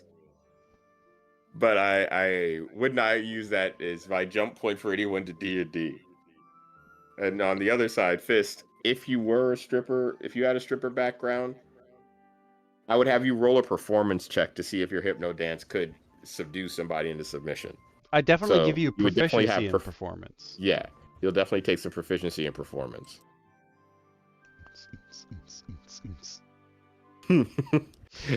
Or you could be a charlatan if you're a stripper. That's true. It looks like they're giving you Dex, Constitution, and Charisma. The skilled feat. We will Deception eventually is- get to the Origin Feats. Oof. Oh, can't wait. Deception and sleight of hand and a forgery kit. This is kind of looking as though you're a vagrant of some sort, it looks like. Once you were old enough to order an ale, you soon had your favorite foods, your favorite stool in every tavern within 10 miles. As you travel the circuit... Oh, you're a drunk? I think it's Okay. you're preying on the drunks. Huh. They made it for the movie. They basically had a portal gun, without calling it a portal gun, but it's a portal gun. And it was because the players couldn't figure out how to get across a puzzle. So the DM had to come up with another way for them to get across the puzzle. It was great. Sometimes you just gotta think on the fly. How can I fix this? What can I rip out of another universe that will fix this problem?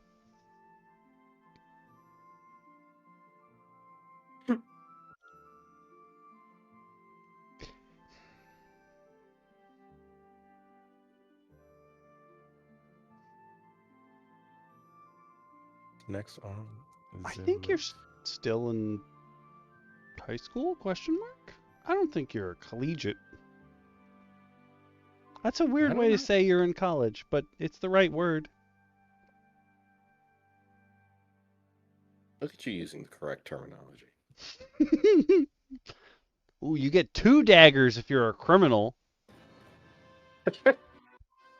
Because Dex. you stole the other one? Yeah, you use Dex, Con, and Intelligence. Oh, interesting choice. I guess you I feel have like to... Is Intelligence what they use if you're an arcane trickster? Is there an... Oh. I don't know. No, arcane tricksters... Maybe if you're...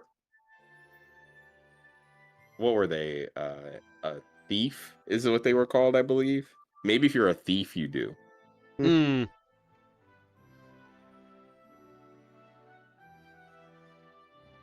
Maybe you're a lone wolf. This is what you want to be if you want to be rough and tumble, gritty. Basically, if you want to rob people, be a criminal. If you want to be a murder hobo, this is the background for you. The background for murder hobos. Criminals. Accept your life of crime. Just give in. If you don't want to be a criminal and you want to be this stripper, you could also be an entertainer. Hell yeah. I like that I've just in my head determined, because Fist talked about hypno dancing as a stripper. You know, Fist's magical half-elf Candy, the stripper. Candy! I hate you! Candy, the entertainer, has a boost in strength, dexterity, and charisma. Acrobatics and performance, which makes a lot of sense. You can choose a kind of musical instrument. I can hear Fist in my head. I'm not going to answer his question, but I don't have it here. I can hear a Fist question in my head. I definitely have Maria Mouth. I definitely have a dancer. Maybe it's a subclass. Definitely have dancer somewhere. I think it's a fighter subclass. Interesting.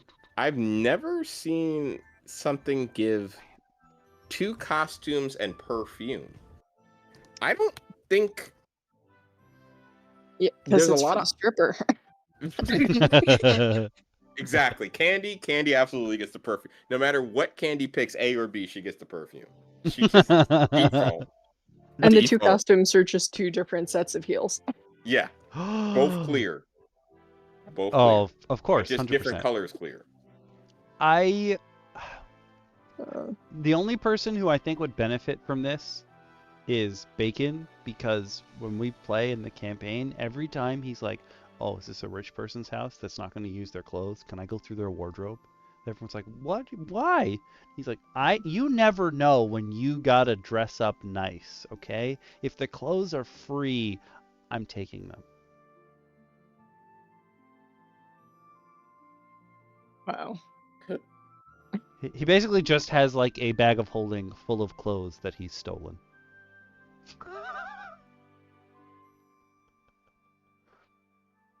Oh, corsets. Just robbing the rich of their clothing. Maybe he's secretly playing Candy. I don't know. Ooh. Oh, Farmer! DM Lacara's new favorite, Farmer. Almost a commoner. Almost. Yeah, It's as almost. close as we're getting. Okay. All right. I'm gonna stop myself for a second because I just got triggered reading the description. You grew up close to the land, yet you have no mastery over the land. Any understanding of the terrain you're in? No, Rangers don't understand where they came from anymore.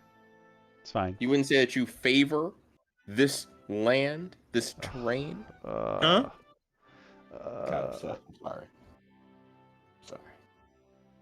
I just misfavored terrain. It wasn't all useless, okay? No, I hate that they everyone thinks of Rangers as people who are like, oh, I know my way around here. Like, if you need a guide through this dense forest, I can take you. And now they're like, this Ranger, he hates these one enemies in particular on the battlefield, but it can't be one specific kind because that would make him racist. So, just he picks one guy every map, and that guy he really hates. That's what Rangers are now. Roll initiative. Tell me who you hate. Who made you mad today? Yeah. Wait. Who made you mad? Oh, there he is. Everybody's favorite little raccoon. Pure anger. We've got to Photoshop his head onto the girl with the button. Yes, we do. Yes. Yes, we do. Yes. Yes, we really do. Yes. Oh, Just I want the terrible Photoshop like movement though, where it's just like a jiggly head on top of her body. Yep. When she talks. Yep. Don't animate the mouth.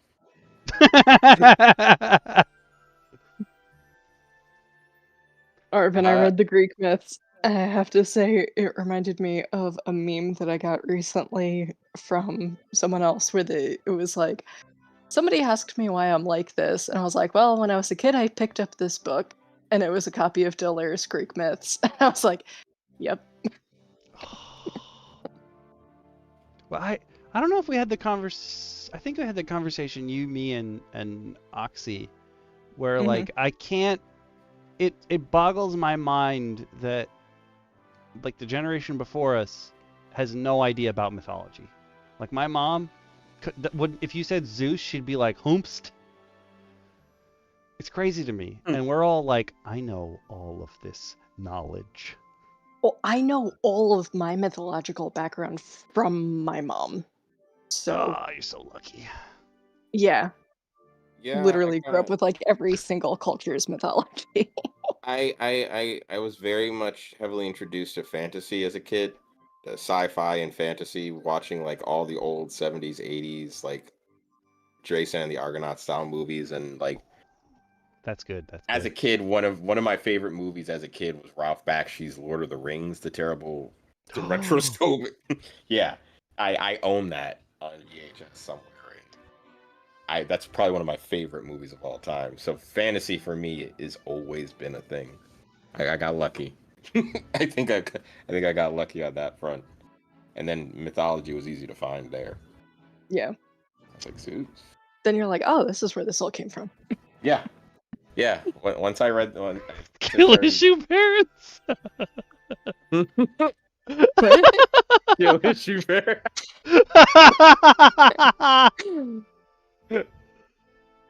Okay, that was a good one. That was a good one. That was a good one. Skill issue parents. That's a good one. I'm keeping that in my book. Skill issue parents. That could be a quote in the future for Murmur. Just shows up behind someone. Sounds like a skill issue. Good old Murmur. But next up we do have the guard. Let's keep it moving though, because we'll laugh for the next 45 minutes at Murmur was coming. But we have the guard up next. So you're strong. So why are you getting intelligence and wisdom as a guard? That makes me feel like this particular, like the guard that they're basing this on is the guard from Papers, Please, specifically. The game where you just man the guard post and see who can get in and out of your country. Oh my god, that sounds so boring. I quit already. I don't understand why it's not Constitution and Strength. Wisdom is fine. For Perception, totally understandable. Yeah, and also like the street smart that your average like police and or enforcer sort of character would have. But I'm guessing that's why they're pushing the intelligence aspect for maybe investigation. But at the same time, why not just allow them to roll investigation with their wisdom stat? Well, I think this is one of my bigger beefs with 5e that I know the previous editions didn't have, was that like book intelligence is not the same thing as street intelligence is not the same thing as wisdom. And rolling those three very disparate things into two traits is just bonkers. I agree. No, I 1000% agree. Yeah. I also feel like they didn't give this person con as an option because their feet ache. Obviously, this person has shitty con.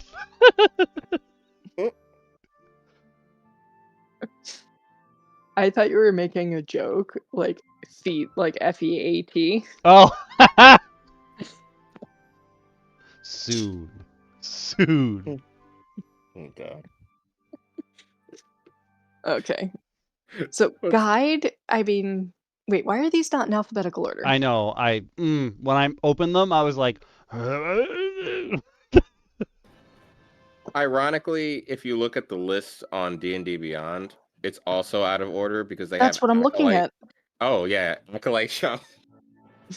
They've got everything all botched up. They just don't know what they're doing. Would it have killed them to like highlight background and sort by? Who's this one made by?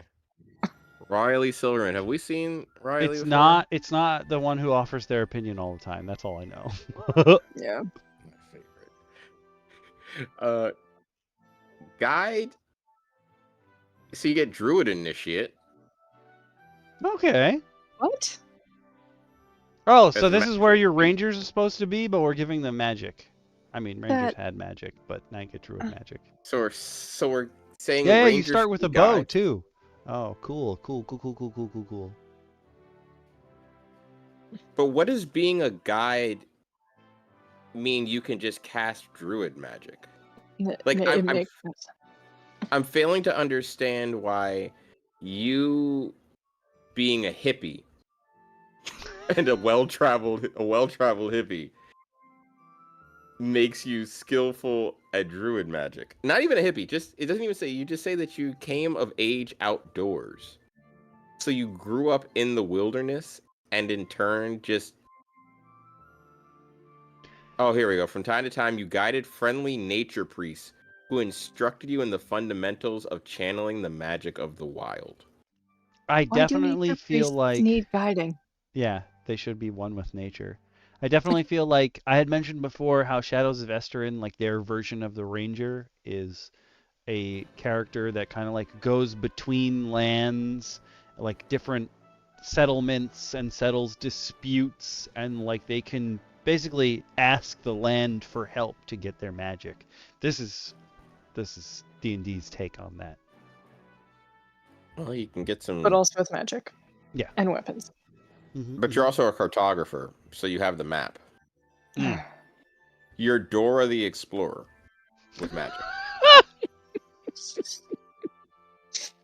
The guide is literally Dora the Explorer.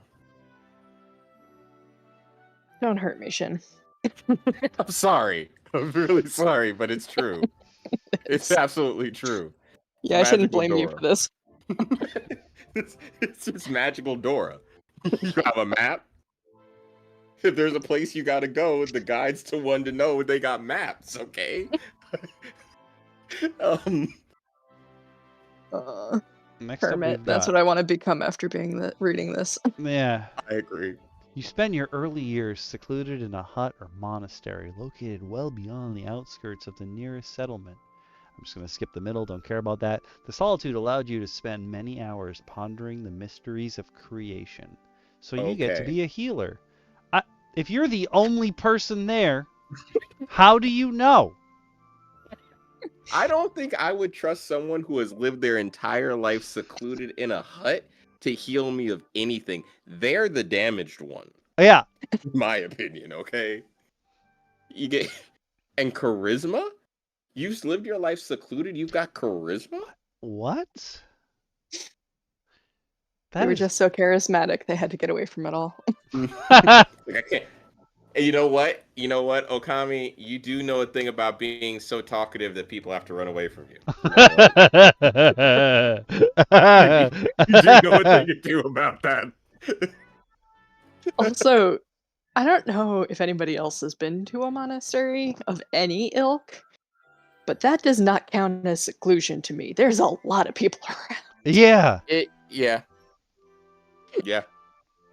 They are getting tons of visitors. There is a ton of action. Yeah. Keeping to the quarterstaff, I guess they're really going for like the friar tuck monk hermit idea that you walk with a walking stick. Again, I don't know what the herbalism kit, cool. I'll accept that as a hermit. I do But the hear healer feat, that we're gonna get at least some lists of like what you need to forage for in order to make potions and other junk, instead of you having to go out and find some homebrew listing of how to make anything with an herbalism kit. Otherwise, it's just there. Hmm. So that's something. weird. That's really the best way I can put that one. It's very weird. I like that you have a book specifically on philosophy.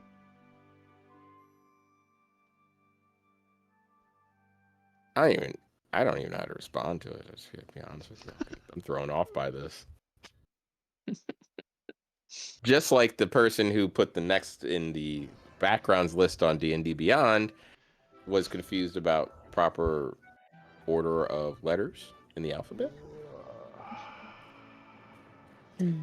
I could have sworn it was LMN, but apparently it's NNM. But we're gonna do it the right way with merchant. I think. It's the next one. Okay. I was like, I'll just whip back. No, we're gonna do it right. They did it wrong. Merchants get con, intelligence, and charisma. Okay. Why con? Yeah. How many people are trying to poison you? Stop selling to those people. The only way that makes sense is if it's like, well, you go on a lot of sea voyages, so you don't get seasick. Okay. Maybe. That's a stretch, but I can see it. But the other side of why I don't understand con is because one of the skill proficiencies is animal handling. Isn't that a wisdom-related trait? Yeah, that's wisdom. Yeah. Oh, that's a very good point. I didn't even realize that. That's wisdom. Something you're more likely to use. You can't get a bump for it. And you got to be a very specific kind of trader to be constantly dealing with animals.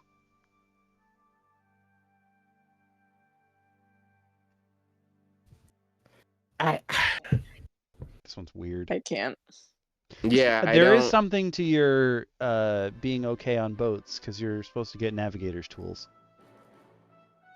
So why not call it like a shipwright or a sailor? The old sailor's a bit Yeah, dumb. they have a sailor later. God. Watch them not have animal handling. Watch them have wisdom and simultaneously have like arcana. It's gonna be the. I'm already mad. Sorry. It'd be like strength and charisma or something. For Oh, come on! Speaking of strength, noble, one of the scores you can raise is strength. Why is the noble strong?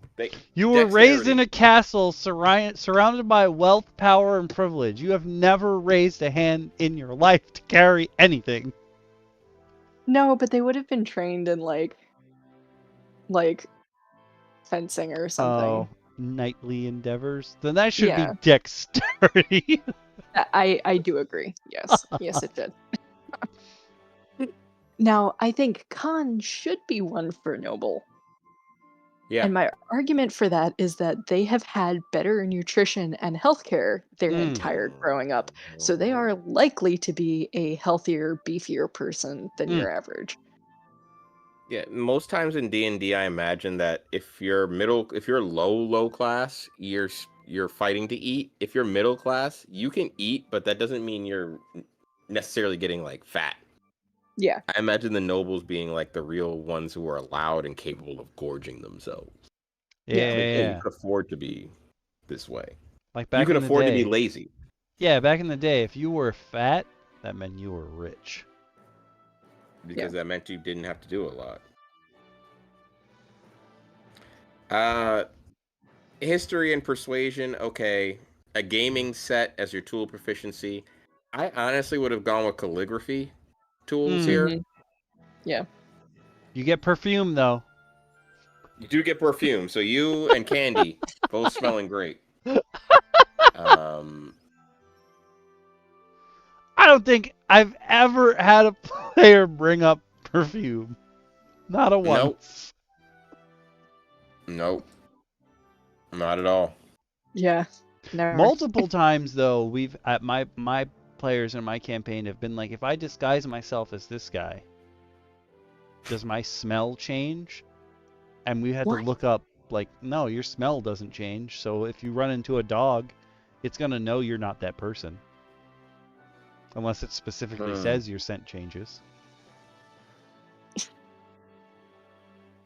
Your players think of interesting details.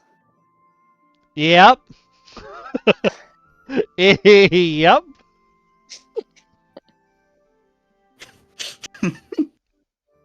Ain't that the truth? Although, to be fair, the other day we did have our wizard go, wait, we're going to a dinner party? I need to go buy a hat. That's true. Fair. It worked for him, though. He looked fancy. It did. It was I got my box hat. It was a great bit of flavor, which D&D seems to have forgotten exists. Nope, there's just rolls, so your Adventurers League game goes by smoother. And you get to level 23 and have 30 ability scores across the board. Because that's what you really need. That's what you're looking for from your paper-based tabletop experience. Mm-hmm. All right. Sage? Mm-hmm. Mm-hmm. The Sage. Wizard Initiate. Okay, that's fine. All right. Yeah. Con, Int, and Wisdom. All Sensible. right. Well, Arcana and History. Okay. All right. You have a book, but it's specifically about history. You got 8 sheets of parchment. Calligrapher supplies. Again, it makes sense because it looks like you're really the historian here. mhm. Oh, where's Grimbo for this? He'd be losing his mind. For which one? For the Sage? I'm learning the secrets of the multiverse? Yes. Now I will build a laser gun to put on my mecha. Wrong. You could learn that it could happen, but you're never going to figure out how to get to those dimensions to get the required materials. Welcome to the loop that I've created to stop you. Listen, my players could have been traveling the planes from like session 4, and they just chose to ignore me. And you know what that did? Doom them for eternity. Dun, dun, To a life on one dun. plane of existence until further notice. That's your payback for making a character in my plane-based campaign that's terrified of portals. Yeah. I feel zero empathy at this point. That is fair. That is fair. Touche, Dielka. This is why, folks, if you happen to not only be a DM but a player in another DM's campaign, be careful when they get you back accidentally.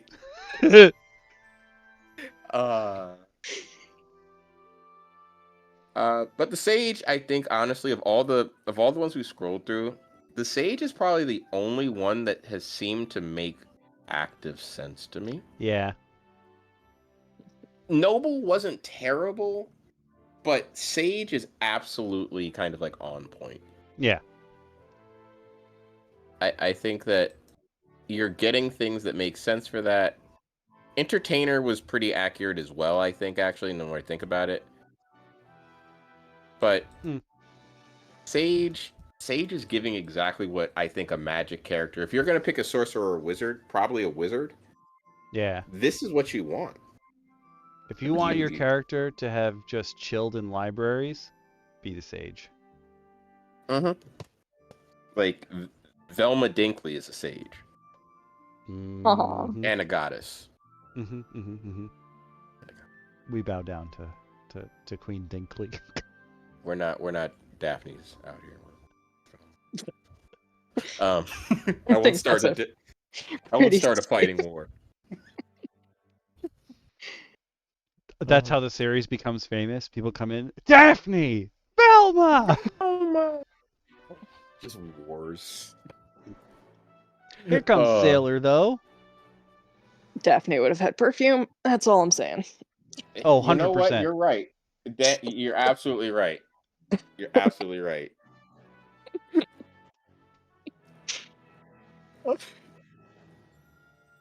Okay, you get strength, dex, and wisdom. That makes sense. No, that wasn't a point in Daphne's favor. I was insinuating she was a stripper. I know. Okay. That's why I'm laughing, because in my head I'm like, she's an entertainer, of course. So like, let me not say it out loud. Just wanted to clarify.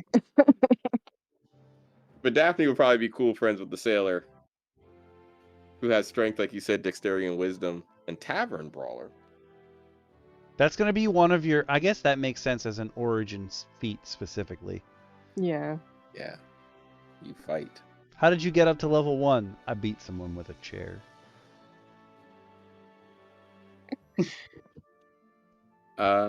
Acrobatics and perception. Makes sense, you're moving around on a ship. Yep. Oh. The crow's nest. Yeah, a lot of moving between the masts and kind of pulling down ropes, making sure you're in the crow's nest, like you said, yeah. Climbing down, moving through the ship. You got to I be was pretty, thinking and of of course, it have your like sea legs too. Mm-hmm. until you said that, the only thing I had in my brain was like Nightwing, like an acrobat, and I was like, that doesn't seem likely. And then I was like, actually, he could probably swing around a sail pretty sexily. I'm pretty sure he could. He was a flying Grayson. It's true. I will say though, on all of these, the A/B option, I don't know why they give B. They should just say equipment. Like equipment, you can either choose equipment kit or 50 gold pieces. Yeah, they didn't need to A or B. I also feel like they're giving everyone starting with 50 gold, where in 2014, your background determined how much money you started with, and the numbers Which were made all sense. different. Yeah. Yep. Yeah, the Yeah, fact your that a hermit's hermit, not gonna have 50 gold. the fact that Yeah. hermit and a let me go. Did the noble also start with 50? Yeah, the noble, the hermit, and the sage all start with the same amount of money. How are you a noble if you've only got 50 gold? A farmer and you have the same money? That doesn't make any sense. Is this The screen personal left? challenge. Mm, Is there no spend November? Absolutely. Screen's okay for me. Is a Twitch stream messed up for anyone else? Live right now seems okay. How do you? Oh, I was like, I don't know how to get back to chat only. Someone's gonna have to teach me how to get to whisper, how to actually whisper someone now that Cosmic Purge is gone, because I saw that he sent me a whisper, but I didn't know how to send one out. Try refreshing, Fist. Yeah, I seem to be getting visual right now. Oh, it just like lit up that more people were in here. I think it read the refreshes. Okay, I'll take that. Also, learned a trick today. Well, I guess I didn't learn the trick, but I saw that it worked for sure. For some reason, if you share a long form video using YouTube on desktop, like you just add the video to your post when you make like a text post, for some reason that shoves your video into the algorithm and it just pops out on a whole bunch of people's screens. I didn't realize that was an actual thing, but it is true. For some reason, if you share a video in the text post, even if no one found that video before, it will get a bunch of views. I don't know if there's bots or what have you, but it just out to everybody. And I was like, all right, I'm not going to say no. Listen, more clicks, more button hits. Increase that metadata. Everybody loves metadata. I just hear Su Young yelling, push the goddamn button in my head. I really can't get that out of my head. You guys can hear the stinger that DM Lacara provided many streams ago. Hit the buttons. Do What? the Please. thing. If you have money, make the buttons give him money. I If you have- don't have money, just hit the buttons. That I made a button subscribe, recording that the and stream that can also hear gets him money. of you So you telling get to feel people good either about the way. buttons. I don't think we could hear it because Nope, we're not. you guys can't, but the stream can.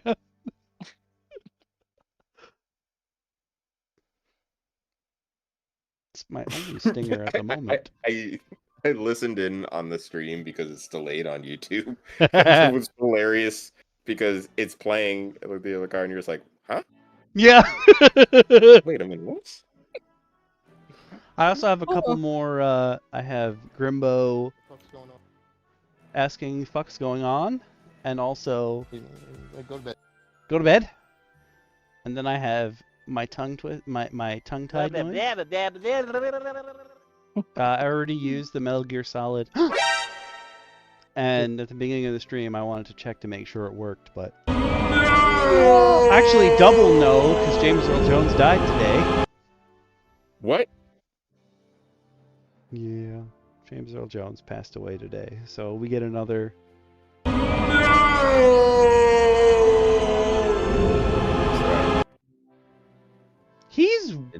He was way younger than I just assumed he had to be like over 100. But no. Hmm. I think he was 93, question mark? Oh, yeah. 93. You live in Dutchess County. That's crazy. James Earl Drone lived in my backyard. Really? I didn't know that Yeah. either. You have blown my mind. Well, you know what? Ah, The yes. next, I think the next background in the list would write great tales of James Earl Jones's greatness. Because I think the next one we have is the Scribe. Dex, Intelligence, Wisdom. Investigation and Perception. Okay. Why wouldn't you give the guard...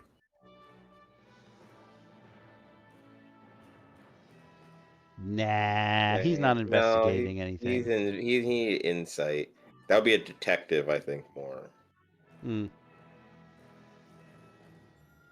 Okay.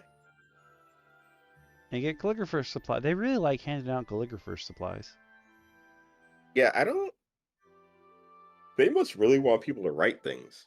I mean, you won't have any notes to write about the story since there is none in 5e 2024. So.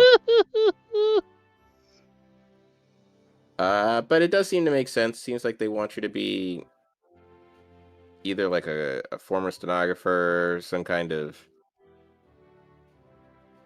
government agent, they even say. But you're actually skilled at writing, which is interesting. It's almost to say that no one else can properly write legibly. That isn't that mean? I think so, but you know, what do I know? I just play D&D. Just play D&D, it's fine. You get more parchment sheets than the other backgrounds, though. This one gets 12, not 8. Wow. Listen, you got to spend that money correctly. And they have 23 gold pieces left over.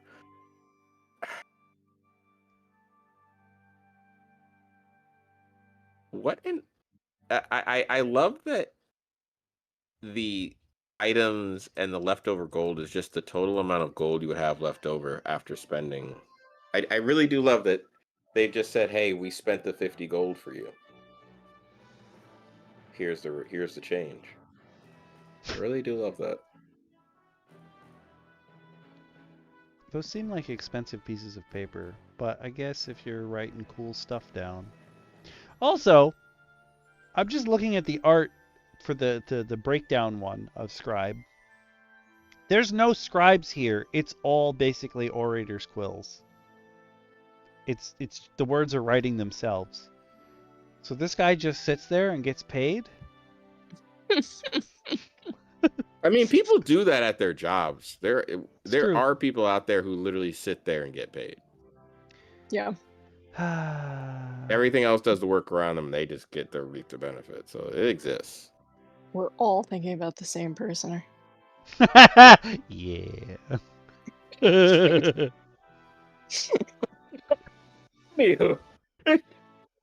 Maybe. Yeah, absolutely. No, absolutely. We absolutely are. Got 2 left. Soldier. Okay. Wow, Strength Dexcon. First sentence in the description on the D&D Beyond makes it sound like child soldiers. You began training for war as soon as you reached adulthood. And then the soldier says, oh, go ahead. You can hardly remember a time when you didn't wield a weapon. Jesus. Hell yeah, child soldiers. March them Let's right see what off to you're war. doing. You hardly remember a child. Like you were just born and just immediately handed a dagger. Just like, good luck, little guy. You can't have any racial features, but you can have child soldier background. Well, even in the blurb in the book, it says you began training for war as soon as you reached adulthood and carry few precious memories of life before you took up arms. Battle is in your blood.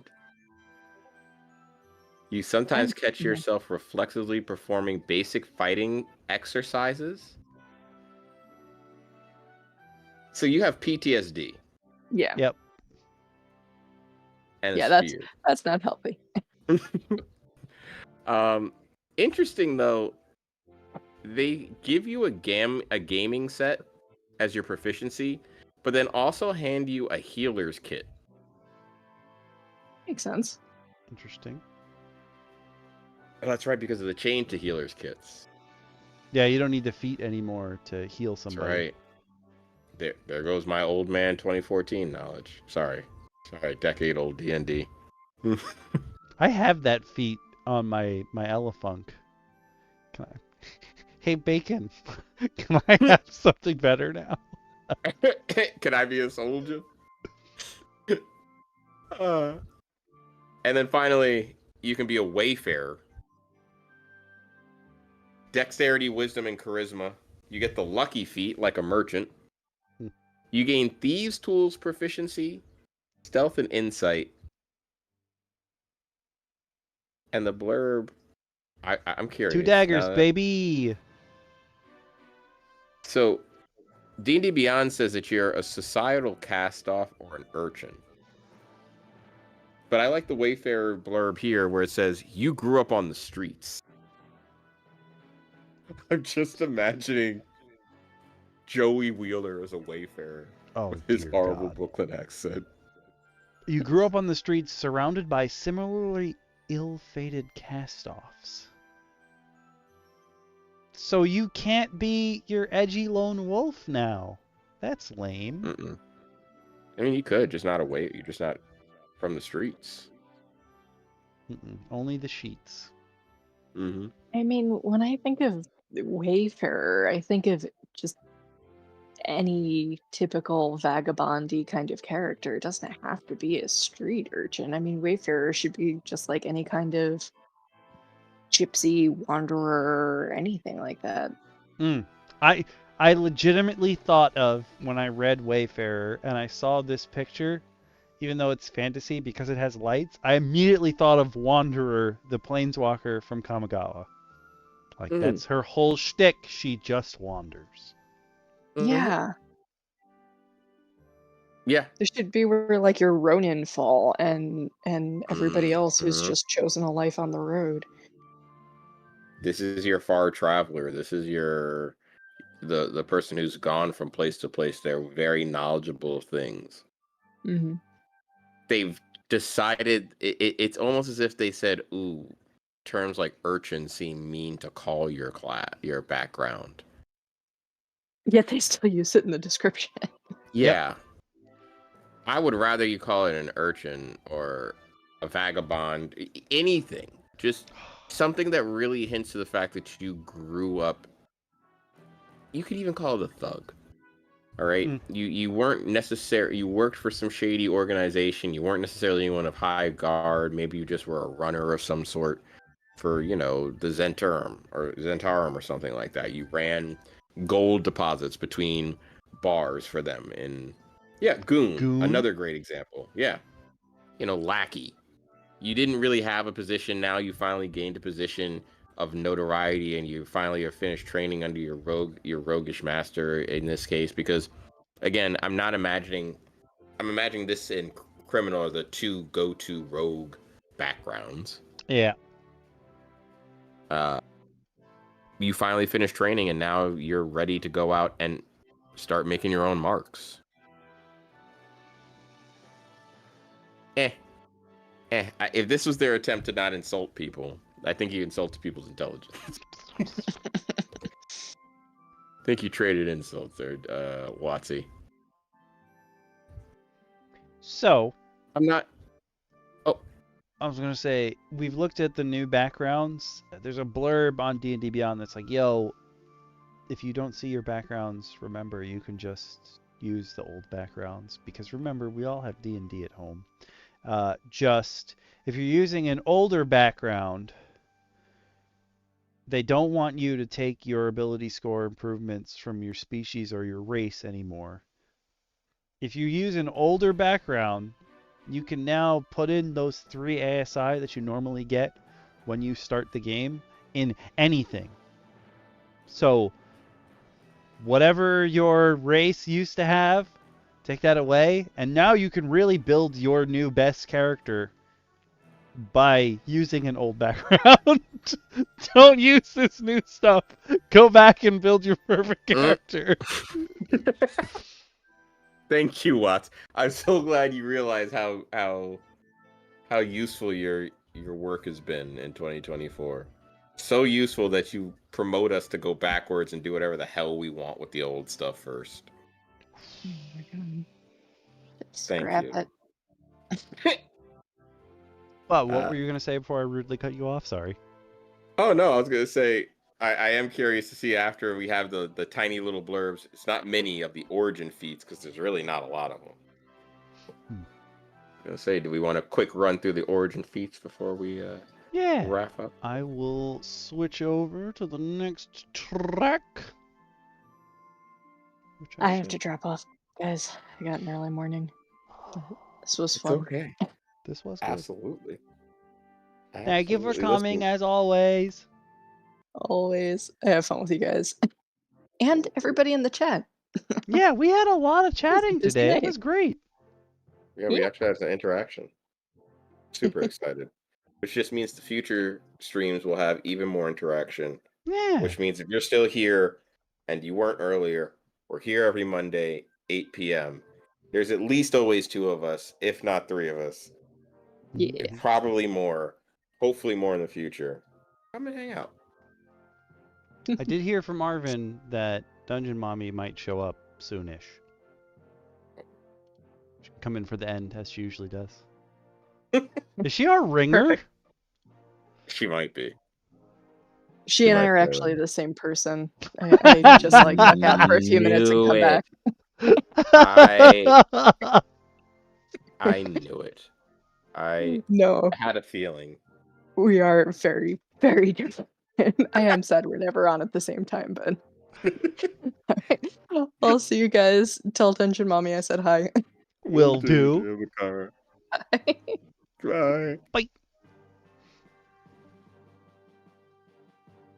Kami, I guess we can knock out these little bit of feats Mhm, and yell mhm. at them, shake our fists like angry old boomers at the sky. Oh, they have separated the feats. Oh, I didn't realize that. So fighting style feats are now they're considered their own feats. Like they're their own side set. And then there's Origin, your regular feats. And then they're also considering Epic Boons feats. Why did they call them Epic Boons then? They could have just called them Epic Feats. Because that would make sense. But your origin feats that you can only get prior to level 4, since general feats become available at level 4. Oh! I just What's read up? ahead. I'm gonna just throw in that. The healer feat now, the origin feat, is worse than the current healer feat. All right, let's get into it then, so we can get to it. I want to hear this opinion then. Oh my god. All right, cool. Alert! Oh, actually, I'll just play the alert noise again. You can add your proficiency bonus to your initiative. Okay. So you get You can most a +2 at level 1. And you can swap your initiative with a willing ally. What? That Huh?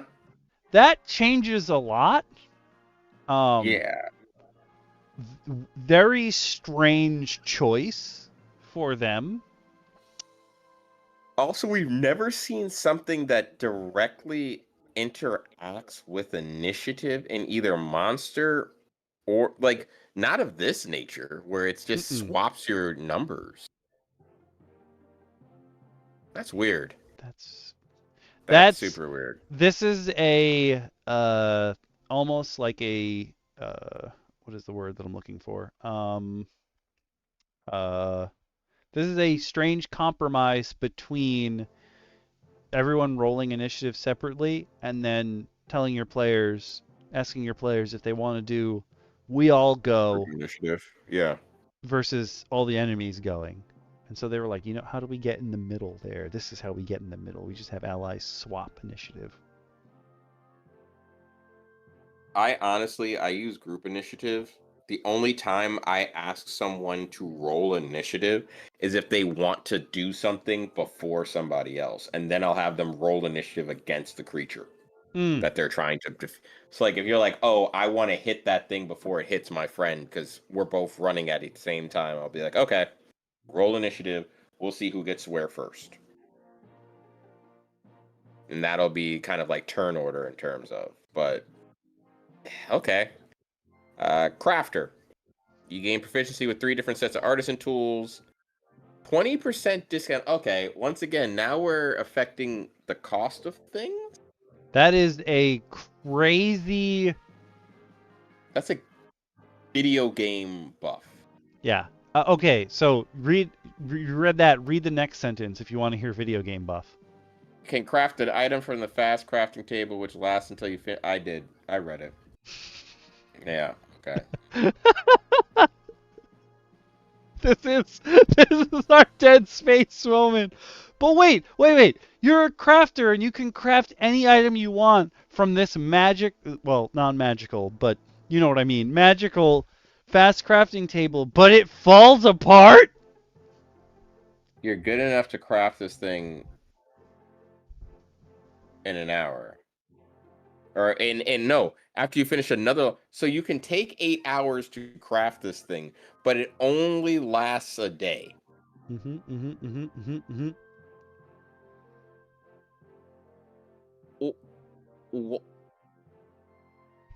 Why am I'm good with 3 sets of tools, but I can't make something that doesn't last longer than 24 hours? I must not really be good at this. Am I ass? Yeah, like, does my what? team do ass? Wait, am I trash? I'm rubbish? And now we get to your new favorite. Okami, let us know about Healer, because I'm not as familiar with the feat. I've taken it once, and I don't think I knew how to use it, because I never got to. So... Okay. So, Healer's Kit is a thing that comes with 10 charges. You can say it's really 10 uses, but it's essentially 10 charges. Okay. And then with this feat, you can expend one of... This doesn't say that it has charges anymore. This says that you can use your Healer's Kit as an action and heal one of your hit dice. So basically what you would do normally at a short rest, you can just do while you're on the go. Your proficiency bonus is added to that roll.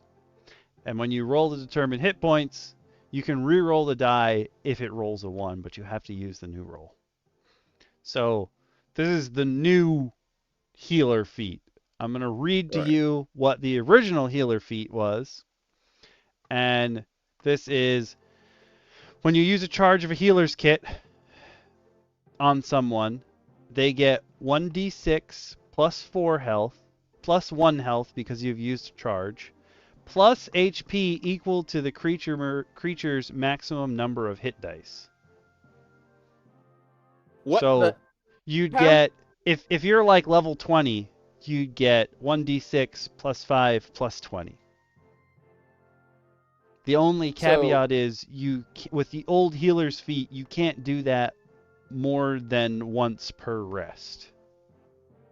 So you have to wait for that character to rest before you can heal them again. But didn't use one of their hit die. This is basically just take a short rest while you're on the run.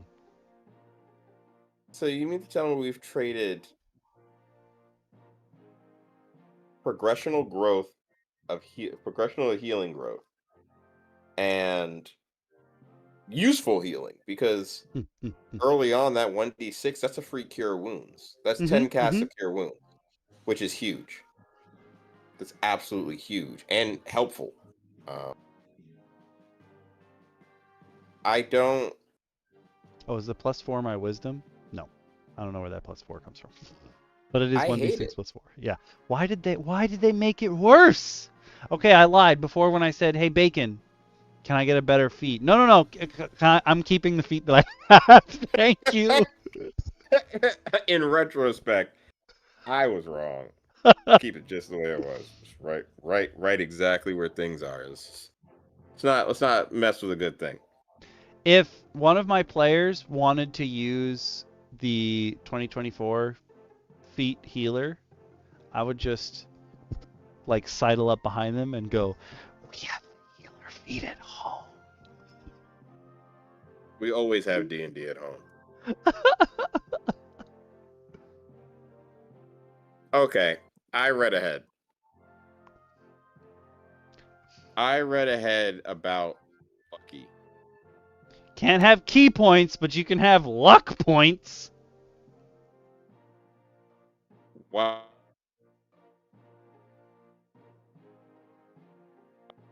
In the would be luck points versus the once per day reroll 1.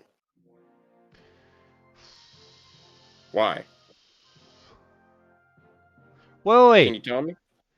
No. I just read the last sentence. So you can also make someone unlucky. It's a curse. You literally are a Disney Channel movie called The Luck of the Irish. Oh no, not the cop from Psych playing basketball. You literally gain that ability, and I hate it. I hate it. First off, you should not be able to affect somebody else's luck.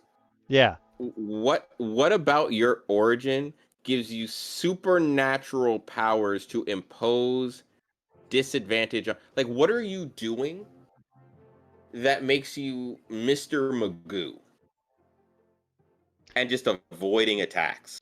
Yeah. I don't. You become Domino. Yeah, why? At least Domino's like, oh, I'm extremely lucky. In the comics, you can figure out why. It's the comics. Here, you're just like, no, I just am. Huh?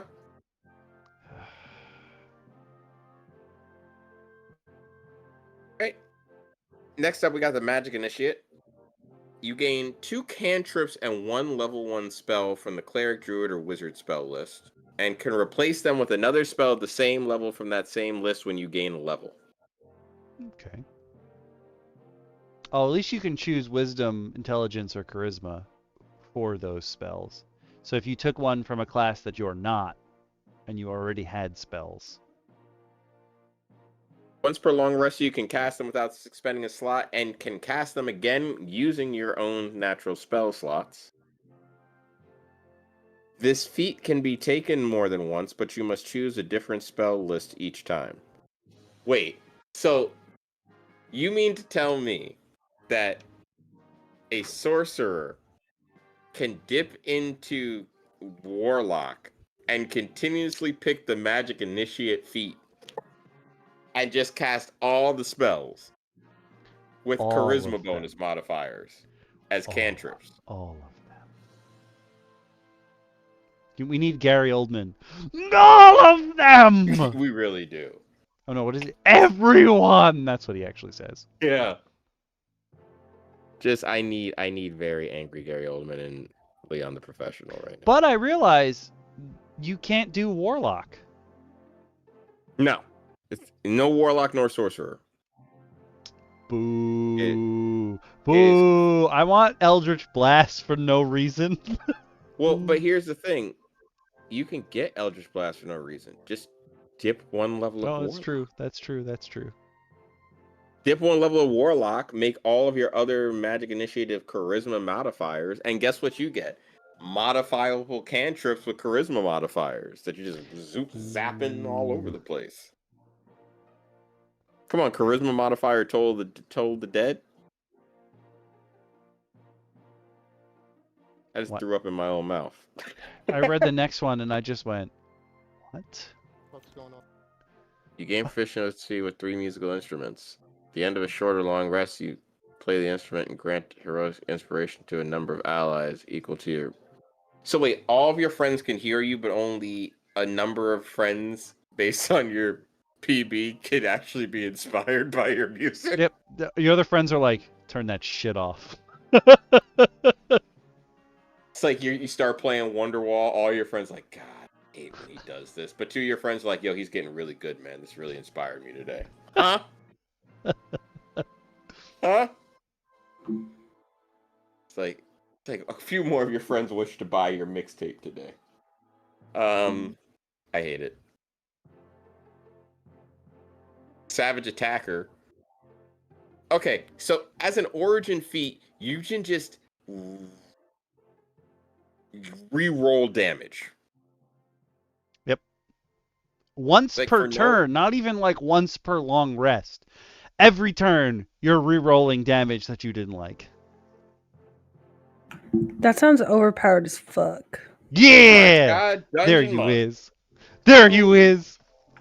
Yeah, just a casual 2 hours later or something like that. I knew It's I all felt good. I knew I felt the breeze in the window. It was you. It's true. I was because DM blowing. Lacara I went.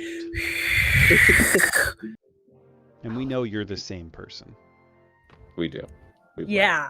Can't be in the same We room at the were. same time, even if the room is digital. I think you missed Arvin though. I think he went to sleep. He did. Rip. He said hi though. He said tell Dungeon Mommy he said hi. And DM Lacara No, also he said he to say hi. he did message me and was like, "Hey, when are you gonna come on today? Are you gonna come on?" And I was like, "I'm gonna try." You've got a fan. We've got fans. We have fans. We had like an hour-long conversation with a new person, and then Ooh. they were showing us their homebrew, and then they left, and then they left the server, and they didn't follow. Rip. Yeah, it was interesting. It was kind of interesting. You came in at the good time though, as we already tore apart the backgrounds, which if you ever wanted to give your players less to do with their races, but the exact same thing they used to do with their races in their backgrounds, welcome to 2024. It's just convoluted bullshit. There's a Oh, blurb God. in here that says, hey, Yeah. if you want to play better, use your old backgrounds and then give yourself whatever scores you want. They literally Oh. put that in the article. They literally said ignore what we've done and spent money and resources on, and just make it yourself. Just do it yourself. Okay. Watsy. They might They as well paid. have just put in this quote box. Remember, you have D&D at home. We do. Yeah, we We do. really do. Every day we stray further from Gygax's light when we do this stuff. And When did Gygax die? I mean, is he dead? Yeah, yeah. Did he? there Yeah, is. yeah, he's Luke dead. is alive. 2008, so 16 years ago, Gygax died. Oh, so he wasn't even part of 5e. Mm-mm. He had gotten kicked. Gygax had gotten kicked out of D&D around the 80s, around 2nd edition. Yeah, I was gonna say probably. That's Wait, why why we did have- he get kicked out? So they basically voted him out of his own company. yeah, TSR, which was the original company that hosted all the D&D stuff that he had started up and working with. They got to a point where they really loved 1st edition, but then when they were writing 2nd edition, that's why there's Advanced Dungeons and Dragons and 2nd edition. They are the same, but aren't the same. Because there's Gygax's 2nd edition, and then there's later on the revision that they did to try and separate themselves from Gygax's edition. So they made AD&D 2nd edition, which is technically 2.5e. So, why did they vote him out? Was he canceled? Did he have was he stubborn? He's like, no, my game is perfect. I want to change it all. I think he Yeah. wasn't monetizing enough stuff. Is really the Yeah. problem. There was a lot of, and also they were very open to. They were losing a lot of money because they were happy to, like, TSR, the people that were working with them, they were like, hey, you're letting people just write whatever. But we're not making any money off of this. Oh. And they saw the money just disappearing. If I And was it a also says- company, I might do the same thing. So, like, Apparently he was also trying to get a movie made. I know there hey, was that there happened. there were some D&D movies that like people were working on for like 10 plus years and they never came out.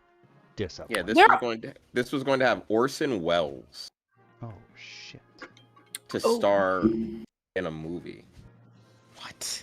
Dungeons and Dragons movies have come out before. I had someone at work, a really, really ugly old man, heard I liked Dungeons and Dragons, and we were talking about the new movie coming out, and he was like, there's already been Dungeons and Dragons movies. And then one day he gave me a loose leaf paper of like the years they were released and like who starred in them and like way too much information about these movies. And I was like, okay, thanks. No uppies for you. Just go send him back. Not for a conservative old man, no. Back to your corner. That's also, but they have, I do remember very, very fondly going to the theaters to see the 2000s Dungeons and Dragons movie with the kid that played Jimmy Olsen on The Adventures of Lois and Clark and Marlon Wayans. I have that on VHS. We should watch it sometime. That sounds very interesting. Oh. I will say we won't be watching it on Twitch or YouTube if the overlords are listening. Don't worry. They'll have to come to my house. That's what we'll do. Yep.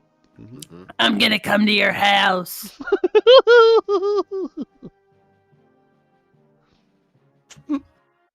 We're all meeting in a like-minded place for viewing purposes. Yep. You wouldn't steal a car. You wouldn't download a car. Actually, yes, I fucking would.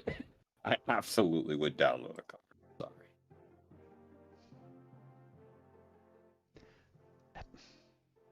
Where were? But I think we got to mix up. Do you have the link? It's in We the DM chat actually. If you want to We got follow excited along, 'cause that we you got showed 3 left. Skilled. You gain proficiency in any combination of 3 skills or tools of your choice. You can take this feat more than once. Okay, I know rules-wise, technically, 2 proficiencies don't make expertise. But if you're going to waste your feats on taking this a bunch of times, I'm going to give you expertise if you have 2 proficiencies, okay? But also, this is literally saying, hey, if you want your origin feat to be whatever the hell you want it to be, don't pick whatever you want it to be. Pick this and just create your... That's fair. But as a skill, you could just add this... It just kind of looking at everything else that we looked at in this new changes to 1D&D, it feels very underwhelming, I guess. Yeah. It's not special. Also, this isn't what Tavern Brawler used to be, and I don't like it. But this is... Tavern Brawler is when you hit with an unarmed strike and deal damage, you can deal 1d4 plus your strength modifier. Your unarmed strike is now 1d4 plus strength. If the damage dice, if you roll a 1, you can re-roll it. Okay, fine, whatever. You get proficiency with improvised weapons. They're still gonna be 1d4. So your fist. You're just gonna get what, plus your strength, I guess now? Yeah. So basically, you have no reason to pick anything up and be cool. I mean, obviously the feat was garbage to begin with because improvised weapons are trash by default. But your DM can fix that for you. But once per turn, when you hit a creature with an unarmed strike, so this doesn't even work with your improvised weapons, you can push the target 5 feet away from you in addition to dealing damage. So all of the improvised weapons is just... Sure, you're good at them now, but you might as well just punch people. What's the point? No, I want to be a barbarian of chairs. I just want a guy with 2 folded steel chairs. Oh, yeah. It doesn't say that you can push people with the improvised weapon, though. Only with your unarmed strike. That's okay. I got my strength mod on my improvised weapons. I'm just going to rage with my 2 steel chairs and go to town. Start beating people's ass with my steel chairs just for no reason. Here's my question. Like, they're making all this new stuff, and like some of it is really cool, and some of it we're really sitting here and being like, okay. I wonder if the D&D Beyond people, the people making the stuff and these changes, if they're like, y'all are gonna fuck with it anyway and make it how you want to in the first place. So, like, why are we really going to put in, like, so much effort, you know? Yeah. Somebody, Okami, you know them, Exo Clubs. They mentioned that the reason they don't want to buy into this into this, and they kind of brought something up that's really interesting, is that the further into the editions that we've gotten, the more...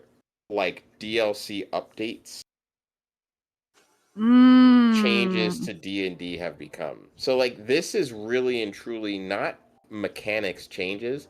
They're just updating the flavor text of your abilities.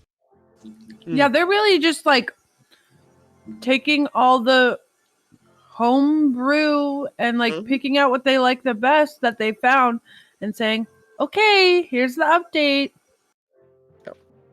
But it also makes sense why there's no touching of story mechanics and things of that nature, because they're like, hey, listen, run the same 5e stories, we don't care, but just like here's a DLC update so that you can put more combat in there. Here's some cool new combat things, because everything here, and even looking at the last one, I'll just use it just to get out of the way. Tough. When you take this, your hit point maximum increases by twice your character level. Thereafter, your HP max increases by 2 each time you level up. So, being that this is an origin feat, why don't they just write your HP maximum increases by 2 and then goes up 2 every time you level up? We know if it's an origin feat, you're taking it at level 1. It is your origin. I understand that you can take an origin feat later if you wanted to, so then it would double. But they don't write here, does the +2 then stack afterwards? Yeah. Is it 2, then 4, then 6, then 8, and at level 20, 40 additional HP? Oh, yeah, watch this. I just take the tough feat 5 fucking times, so my HP is like 600. Jesus. What? And I'm like a fucking, like, I don't know, druid or some shit. Wizard. You're a wizard. Wizard. Yo, you're the buffest wizard. No, I'd be a wizard and I'd be like, I'm finally over 100. Yay! Oh God. I can't. Just imagine a barbarian with Tarask level HP. Jesus. Lord. Just being able to deal like, 6 damage, but then like the dragon keeps hitting you with 60 to 90 hit point things, and he's like, why are you fucking dying? It's like, I want to go to bed. Leave my lair. I'm gonna roll 12d10. All right, well, I'm still gonna be up. What do you mean you're still gonna be up? Oh God. And then they gave us a little blurb. They're talking about you can gain 1 specific origin feat as part of your background automatically. You add more to your repertoire. For example, if you pick a human, you get to add an additional origin feat. And you also get to pick an origin feat when you reach a class level that lets you pick a new feat. So basically, they want feats and nonsense. I ain't into feat. Watsy, all right? Are you sure? It's not my jam. No, I'm positive. They also don't do it for me. Don't worry. And then The they're last like, little things that they kind of note, though, are kind of tips to picking the perfect feat for your character. Quite honestly, if the option to just mix and match and put your own stuff together is still there, I don't see why you wouldn't just do that, especially if they're also offering it to you. There's nothing in these feats and backgrounds that makes me jump for joy, though. yeah. Fair. At least for me. I think it's in the whole of 2024, really. It's like, cool, we've turned all these things into real archetypes that have no purpose or real effect on the story. Like, still, I look at the fact that a warlock doesn't know its patron till level 3. Oh God, don't get me started. What? Where's this magic Yes. come from? Yeah, now warlocks, Yes. you don't know who your patron is or where your power comes Warlocks, from until you get to level 3. sorcerers, and clerics all get their patrons, bloodlines, and domains respectively at level 3 now. But that doesn't make sense, especially for like a cleric who chooses who they're worshiping. Mm-hmm. Mm-hmm. That's Still pick them. flavor. Just don't know your domain. That's a silly goose moment. And you're What? already doing magic at level 1. Mhm. Everyone has access to magic at level 1. Yeah, because it kind of make it interesting if they didn't have magic until level 3, or like very little magic until then. But Druids don't pick their circles till level 3, so they don't even know where they're pulling their magic from, their earthen magic from. Sorcerers don't know what bloodline their magic hails from. Warlocks, they just don't even talk to their patron till level 3. I mean, I feel like out of those things, it might make the most sense for a warlock and a sorcerer, just because, like, A, you might not know what happened, but somehow you're alive again, blah, blah, blah, blah, blah. Or, like, B, you're not, tracing your own bloodline. So, like, those might make sense in those situations, but also, like, ew. I want to be able to know these things, potentially. I feel like not knowing should be a flavor that, like, the character wants. That I can see. But I think that in the case of the warlock, it's really frustrating because you can choose to be a hexblade or have your warlock's pact familiar at level 1 as a warlock, Yeah. but you have no idea who's giving it to you. Yeah, that's Or like weird. what your bargain is, essentially. Mm-hmm. right. You're just willy-nilly using this power just handed down to you out of nowhere, and you're just like, That seems less like a deal you made and more like you didn't have a choice. mm-hmm. Yeah, because eventually, like, if you're one of the patron options is the old ones, the Cthulhu and they said that they're going to allow more usage of the Lovecraftian lore, which means more racism and much more complicated names. Oh, Why do we still have racism in Dungeons and Dragons? No, all the racism's gone because all the races Yeah. are amorphous blobs now. Don't worry about it. Mm-hmm. We just Okay. use the ideologies that come from really questionable places. Hooray! That's the best part of racism.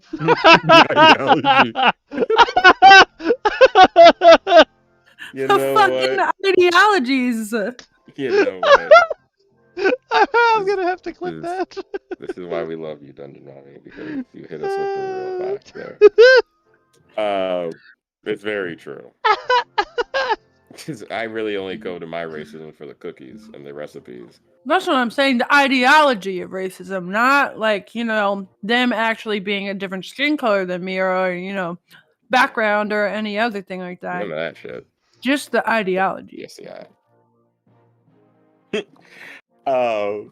I mean, listen, fair, but to that same point, can you imagine Cthulhu not telling you he owns you at level 1, but giving you all of his power, and then one day being like, shit, I really should tell this guy who's been channeling me through all these psionic abilities and controlling people's minds, it's me. Wiggity BT whack. Dubs. This is BT like Dubs, it's me, buddy. they want your patron to show up and be like, "Your free trial has ended. Please pay now." AOL stopped you from getting that 701st hour on the CD. Bastards. They knew. They're like, hey, we know you've been chaining your Earthling CDs. Cut it out. Pay now. Damn. No more free net for you. You said free nut, but I thought you said free nut. I thought that's what you said too. Ew. You know what? You guys. All right. I was just thinking I was at a Alright. whale pack gathing last weekend. No, 2 weekends ago. Maybe I'm it was afraid last to know weekend? where this is I going don't to know. go. Wherever. But two of the guys, we lost them. They just like disappeared and they came back a little while later. And someone was like, "Where'd you go?" And one of them goes, "Don't worry about it. There's so much nut in that room now." Everyone who wasn't part of the conversation stopped talking and everyone just started laughing. I lost my mind just now for a second. I literally hit the disconnect noise from AOL for a moment. I'm sorry. My brain shut off. Yep. My brain shut off for a sec. But I will say to kind of wrap up though what we were talking about on the 2024 stuff though. It's not fun. I think my characters are doing good enough. I think my players can do a good enough job, and players are more than capable of coming up with 85% of the crap that they changed in 2024. I also, like, DM Lacara made a good point that a lot of this stuff was in there so that first-time players, when they're playing the game, like, all the hard stuff that they would have had to think about when they don't really understand how it works was provided for them based on what they were playing. And now they're making it really hard for first-time players to jump in, especially when the classes are now built for you to know exactly what you want your character to do from level 1 to 20. That's what you're supposed to be doing. Yeah, your goal is to build the roadmap for your character from starting from level 1 down to the fact that as a cleric, you need to decide at level 3. You need to finalize, are you going to cast spells or are you going to hit people with weapons? Because if you do one, you can't do the other well. What? And you now have builds. Yeah, and reading the blurb that they have here, like, oh, when you're a human, you get another feat. And I'm like, So next week, again, no poll this week, because there's one more thing we got to talk about. All the species that are going to be in the 2024 Player's Handbook. I'm terrified now of what they're going to do, because species don't give you your ability scores anymore. Which is so crazy. I mean, like, it's cool that I can be something crazy and whack, but also it's just like, that was kind of the fun of it. Yeah. Yeah. That was absolutely the joy of it all. But they really think that this is what's going to bring people in? I don't see this making it more fun for a new player. I feel like it makes it more brain dead. It's like the only thing you need to focus on is knowing how to fight. Don't worry about anything else. Yeah, and I think they're like, this is definitely built for maybe like a new player perspective, but then I don't know. But they've made the role-playing portion of it much harder. Like, combat's easier. If you jump into an Adventurers League game, like if you're going for pro D&D, that sounds really snarky, but it kind of is. Like, a lot of the people who play Right. pro, like, you have to get certificates that say you've finished a certain module. You have to get, like, numbered What? receipts that say you've gotten this magic item to really bring them to other Adventurers League tables. What? Like, it's pro D&D. This will make pro D&D easier to run because it's all combat based. Like, just throw them players in there, they're gonna win it. They're gonna go for it. No, I want all of my, races and things to have like deep backstories and like where they come from and why they are there and all that kind of stuff. And I want the people who have certain classes to choose a class because maybe this tragic thing happened to them or maybe they did this in life. I really, really like the role play side of it. Yeah.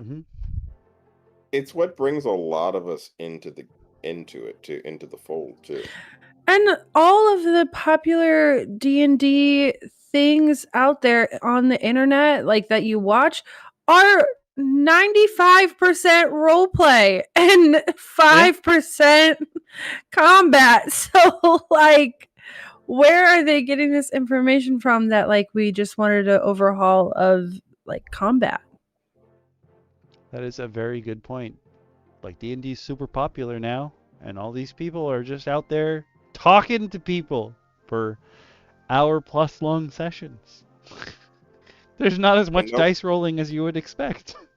Yeah, right. But no, they said, we're sick of you talking. We're sick of you having fun. Roll some damn dice. Get to fighting. Here's a knife. Do something with that. We're going to make your knife better.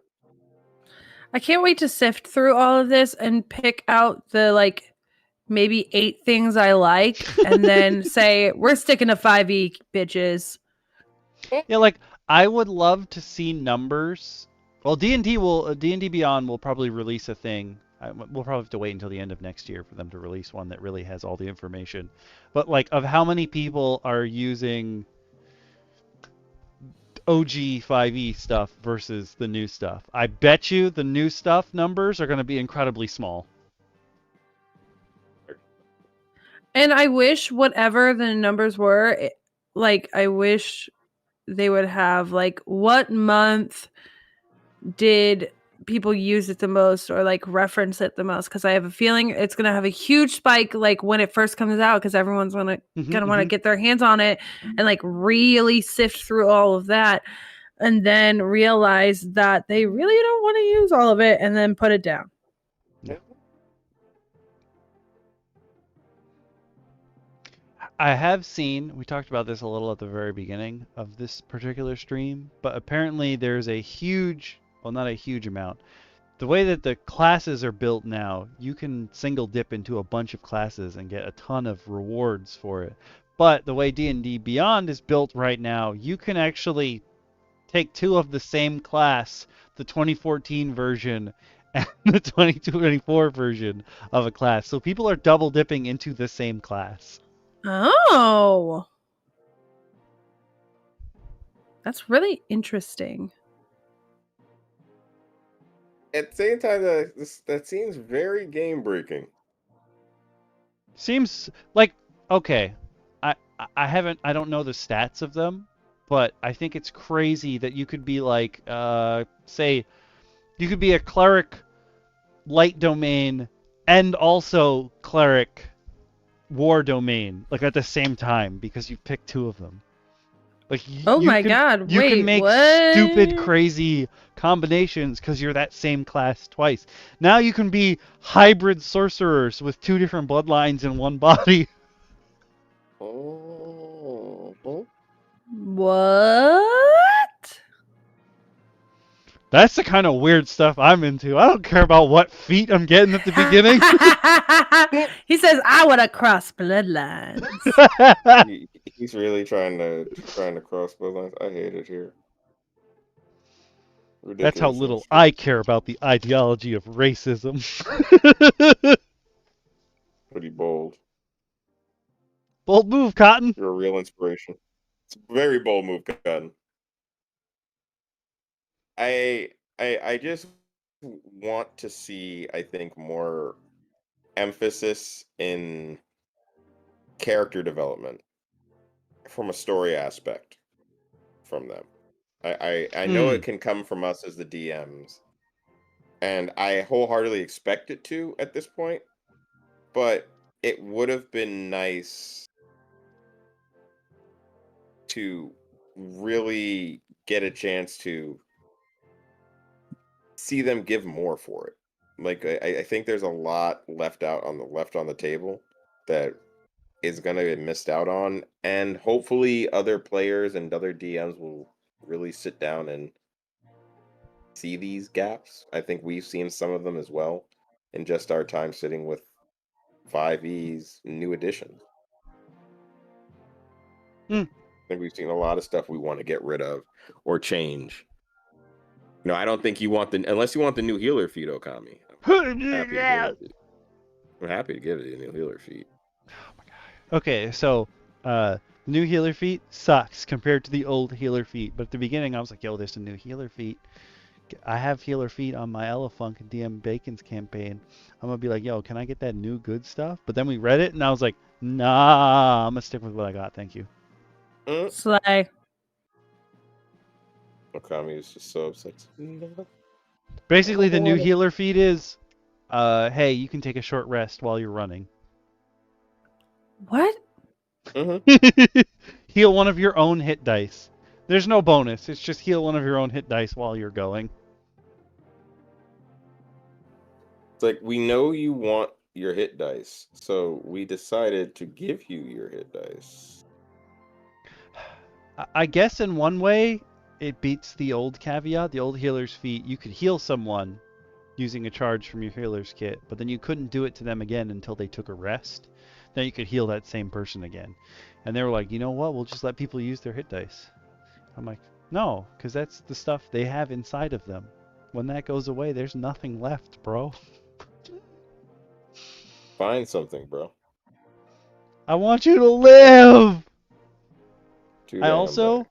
so while we were having that conversation, I was thinking about how to set up the poll next weekend, see how I want to change it.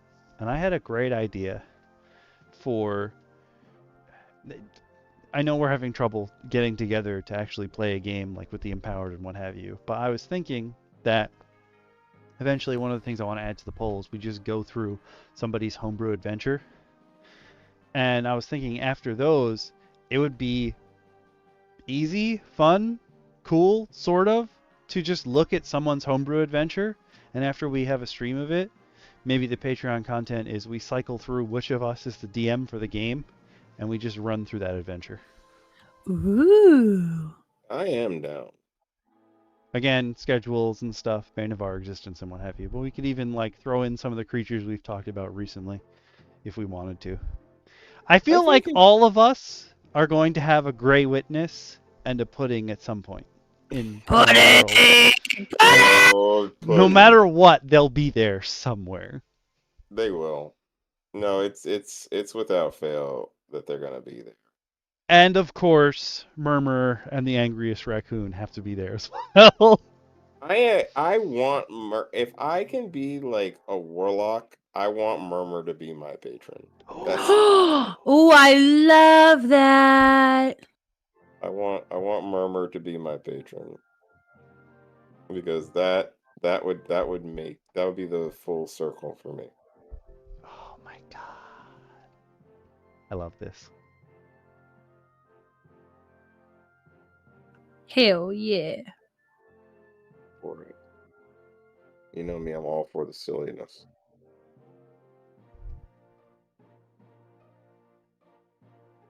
I guess should we hit him with the wrap up there, Okami? I think so. So, as I said before, no poll at the end of this episode because next week we're going to go through the last thing in the What's New series, which is species, because they're no longer called races because that makes it racist. Yeah. So we're gonna look at all the species that appear in your PHB. That's coming out soonish. I don't know when the official release is, but I think it's sometime soon. Next week is the official release, I think. Okay. So supposedly all of us, because of the way the OGL works, that we said stop your shit, WotC. Because of the way the OGL works, we're all getting access to those rules. But like for me, I can see inside the PHB, the new one, but I can't click anything without making me buy it. So I don't know if that's going to change. I don't know how they intend to enforce these new rules. Like maybe they only appear on a character sheet. So maybe we'll be able to see the new rules, but we're going to just take a peek at the article on what changes them. It's WotC. So Yeah. you know they're going to look for the easiest way to get the most money out of us. Yep. It's just what they do. You're gonna kill the pudding too? No, you have to find a way to kill Jamiroquai first. You absolutely have to take out Jamiroquai.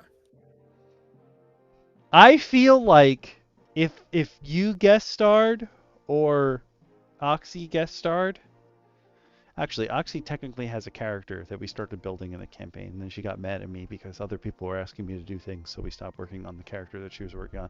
Realistically, she just wants to cast Penis Curse. And I'm like, I mean, you can try casting Penis Curse on the mushroom, but like it doesn't have genitals, so it doesn't work. Does it have, I was gonna say, does it have a penis to curse? Nope. Like, does it have curseable genitals? I don't think so. I've never thought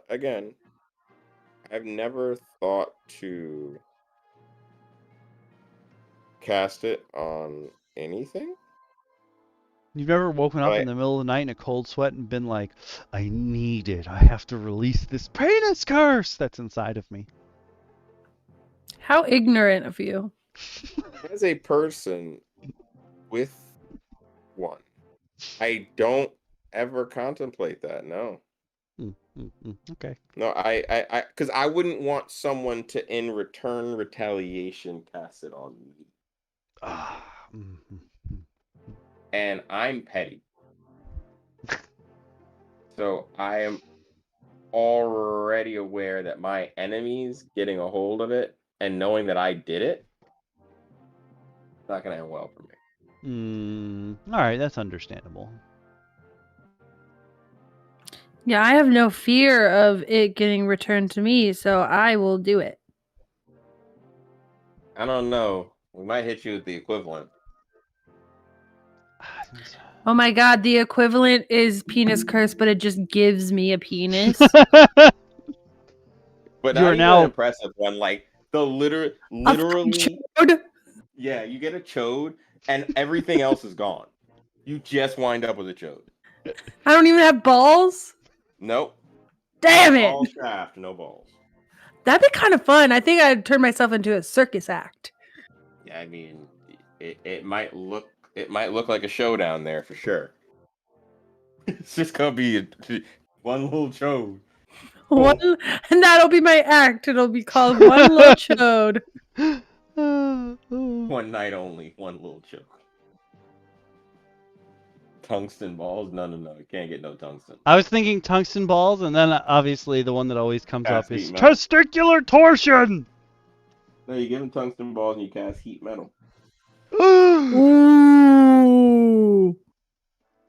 I have never seen. Obviously, I've heard the jokes about how widely used heat metal is, but then reading that rules is written, like you can keep heat metaling even if you're out of range. So like you can fly to another country and still be heat metaling some dude if they choose not to drop their stuff. Oh my god. Or worse off, they're stuck in it. Like you encase them in metal in some way, shape, or form, and then you just keep heating metal. It's got crazy effective uses, and now I understand why everyone's like heat metal. Amazing spell. Just heat metal everything. Yeah, no, I'm a forge cleric. I get heat metal. I plan on heating a whole lot of metal. I plan on baking things in metal if I can. Ooh. Like if I run into a Warforged, good luck. Ooh. Don't get on my bad side. 'Cause I'll heat the metal inside your body.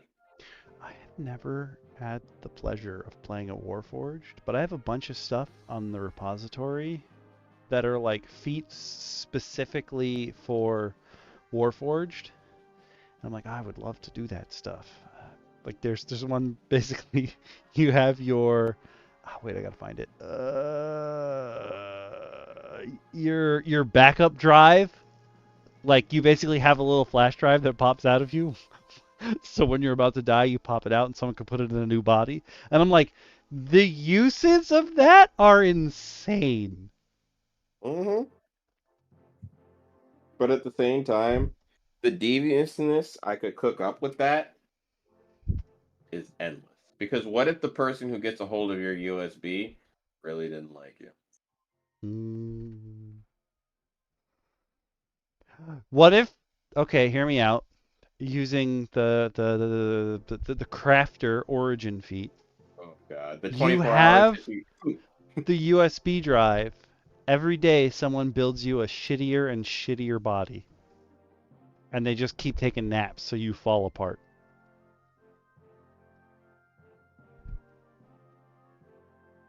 Hate it. Nope, I hate it. I would be so mad.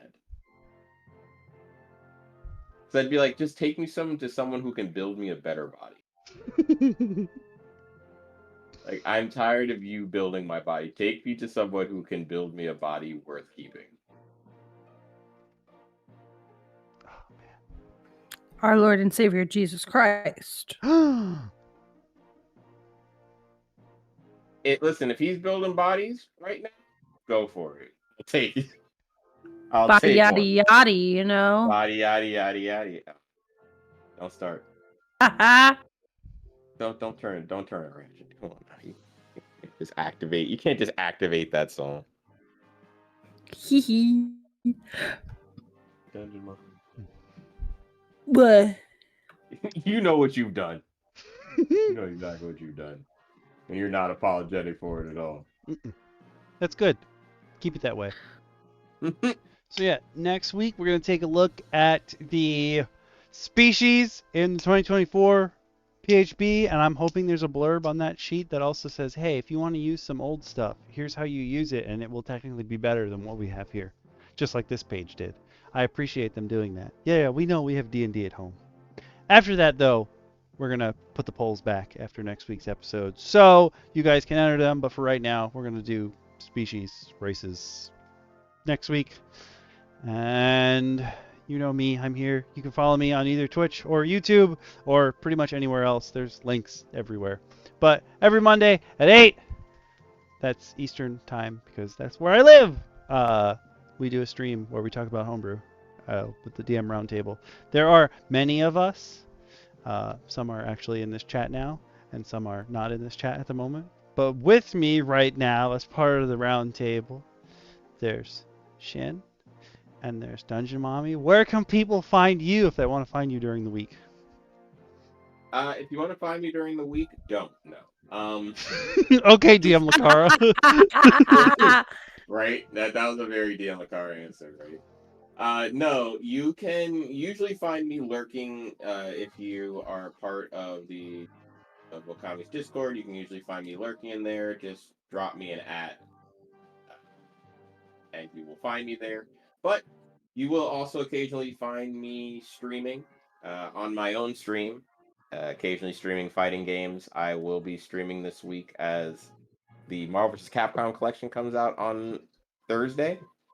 Ooh. Which is, so you will be finding me this either Thursday or Friday streaming some Marvel vs. Capcom 2 on stream. Because I haven't played that game online in a long time, and you will have some fun with that. So keep a lookout for that around 5 p.m. Eastern Standard. Oh, you gave times too. And Dungeon Mommy, where can people find you during the week? At work. Yeah. Boo! Also, never in our heart. In our hearts. That's Oh, I can also say as not that I am a girl, but I feel like anytime a girl says find me at work, you're inviting terrible people to find you at work. you really are. Well, people don't know where I work. I also, here's a hint, work with children. So if you tried to come in the building, it wouldn't really work out very well for you. Good. But online, where can they find you? But online, you can find me at MED539 on like everything. And I also have a podcast that I do with my friend, and it's called Listen to Emily. And you can find us on YouTube right now. Even though some fire was struck into our hearts today, and now we are motivated to be better than ever. And so I'm looking of going cross-platform soon. So yeah, we're gonna look into that. So you hear that, folks? You guys, the Dungeon Mommy is upgrading the M Nation powers that they have on their. Yeah. Listen to Emily is a very powerful podcast where we talk about very important things. You have to be you're graced by their eminence. Oh, that was good. That was a good one. Other DMs, there are 3 more DMs that join us at the round table sometimes. None of them want any of their social media given out, but you can leave comments for DM Lacara, DM Bacon, and Nicetrick whenever you'd like.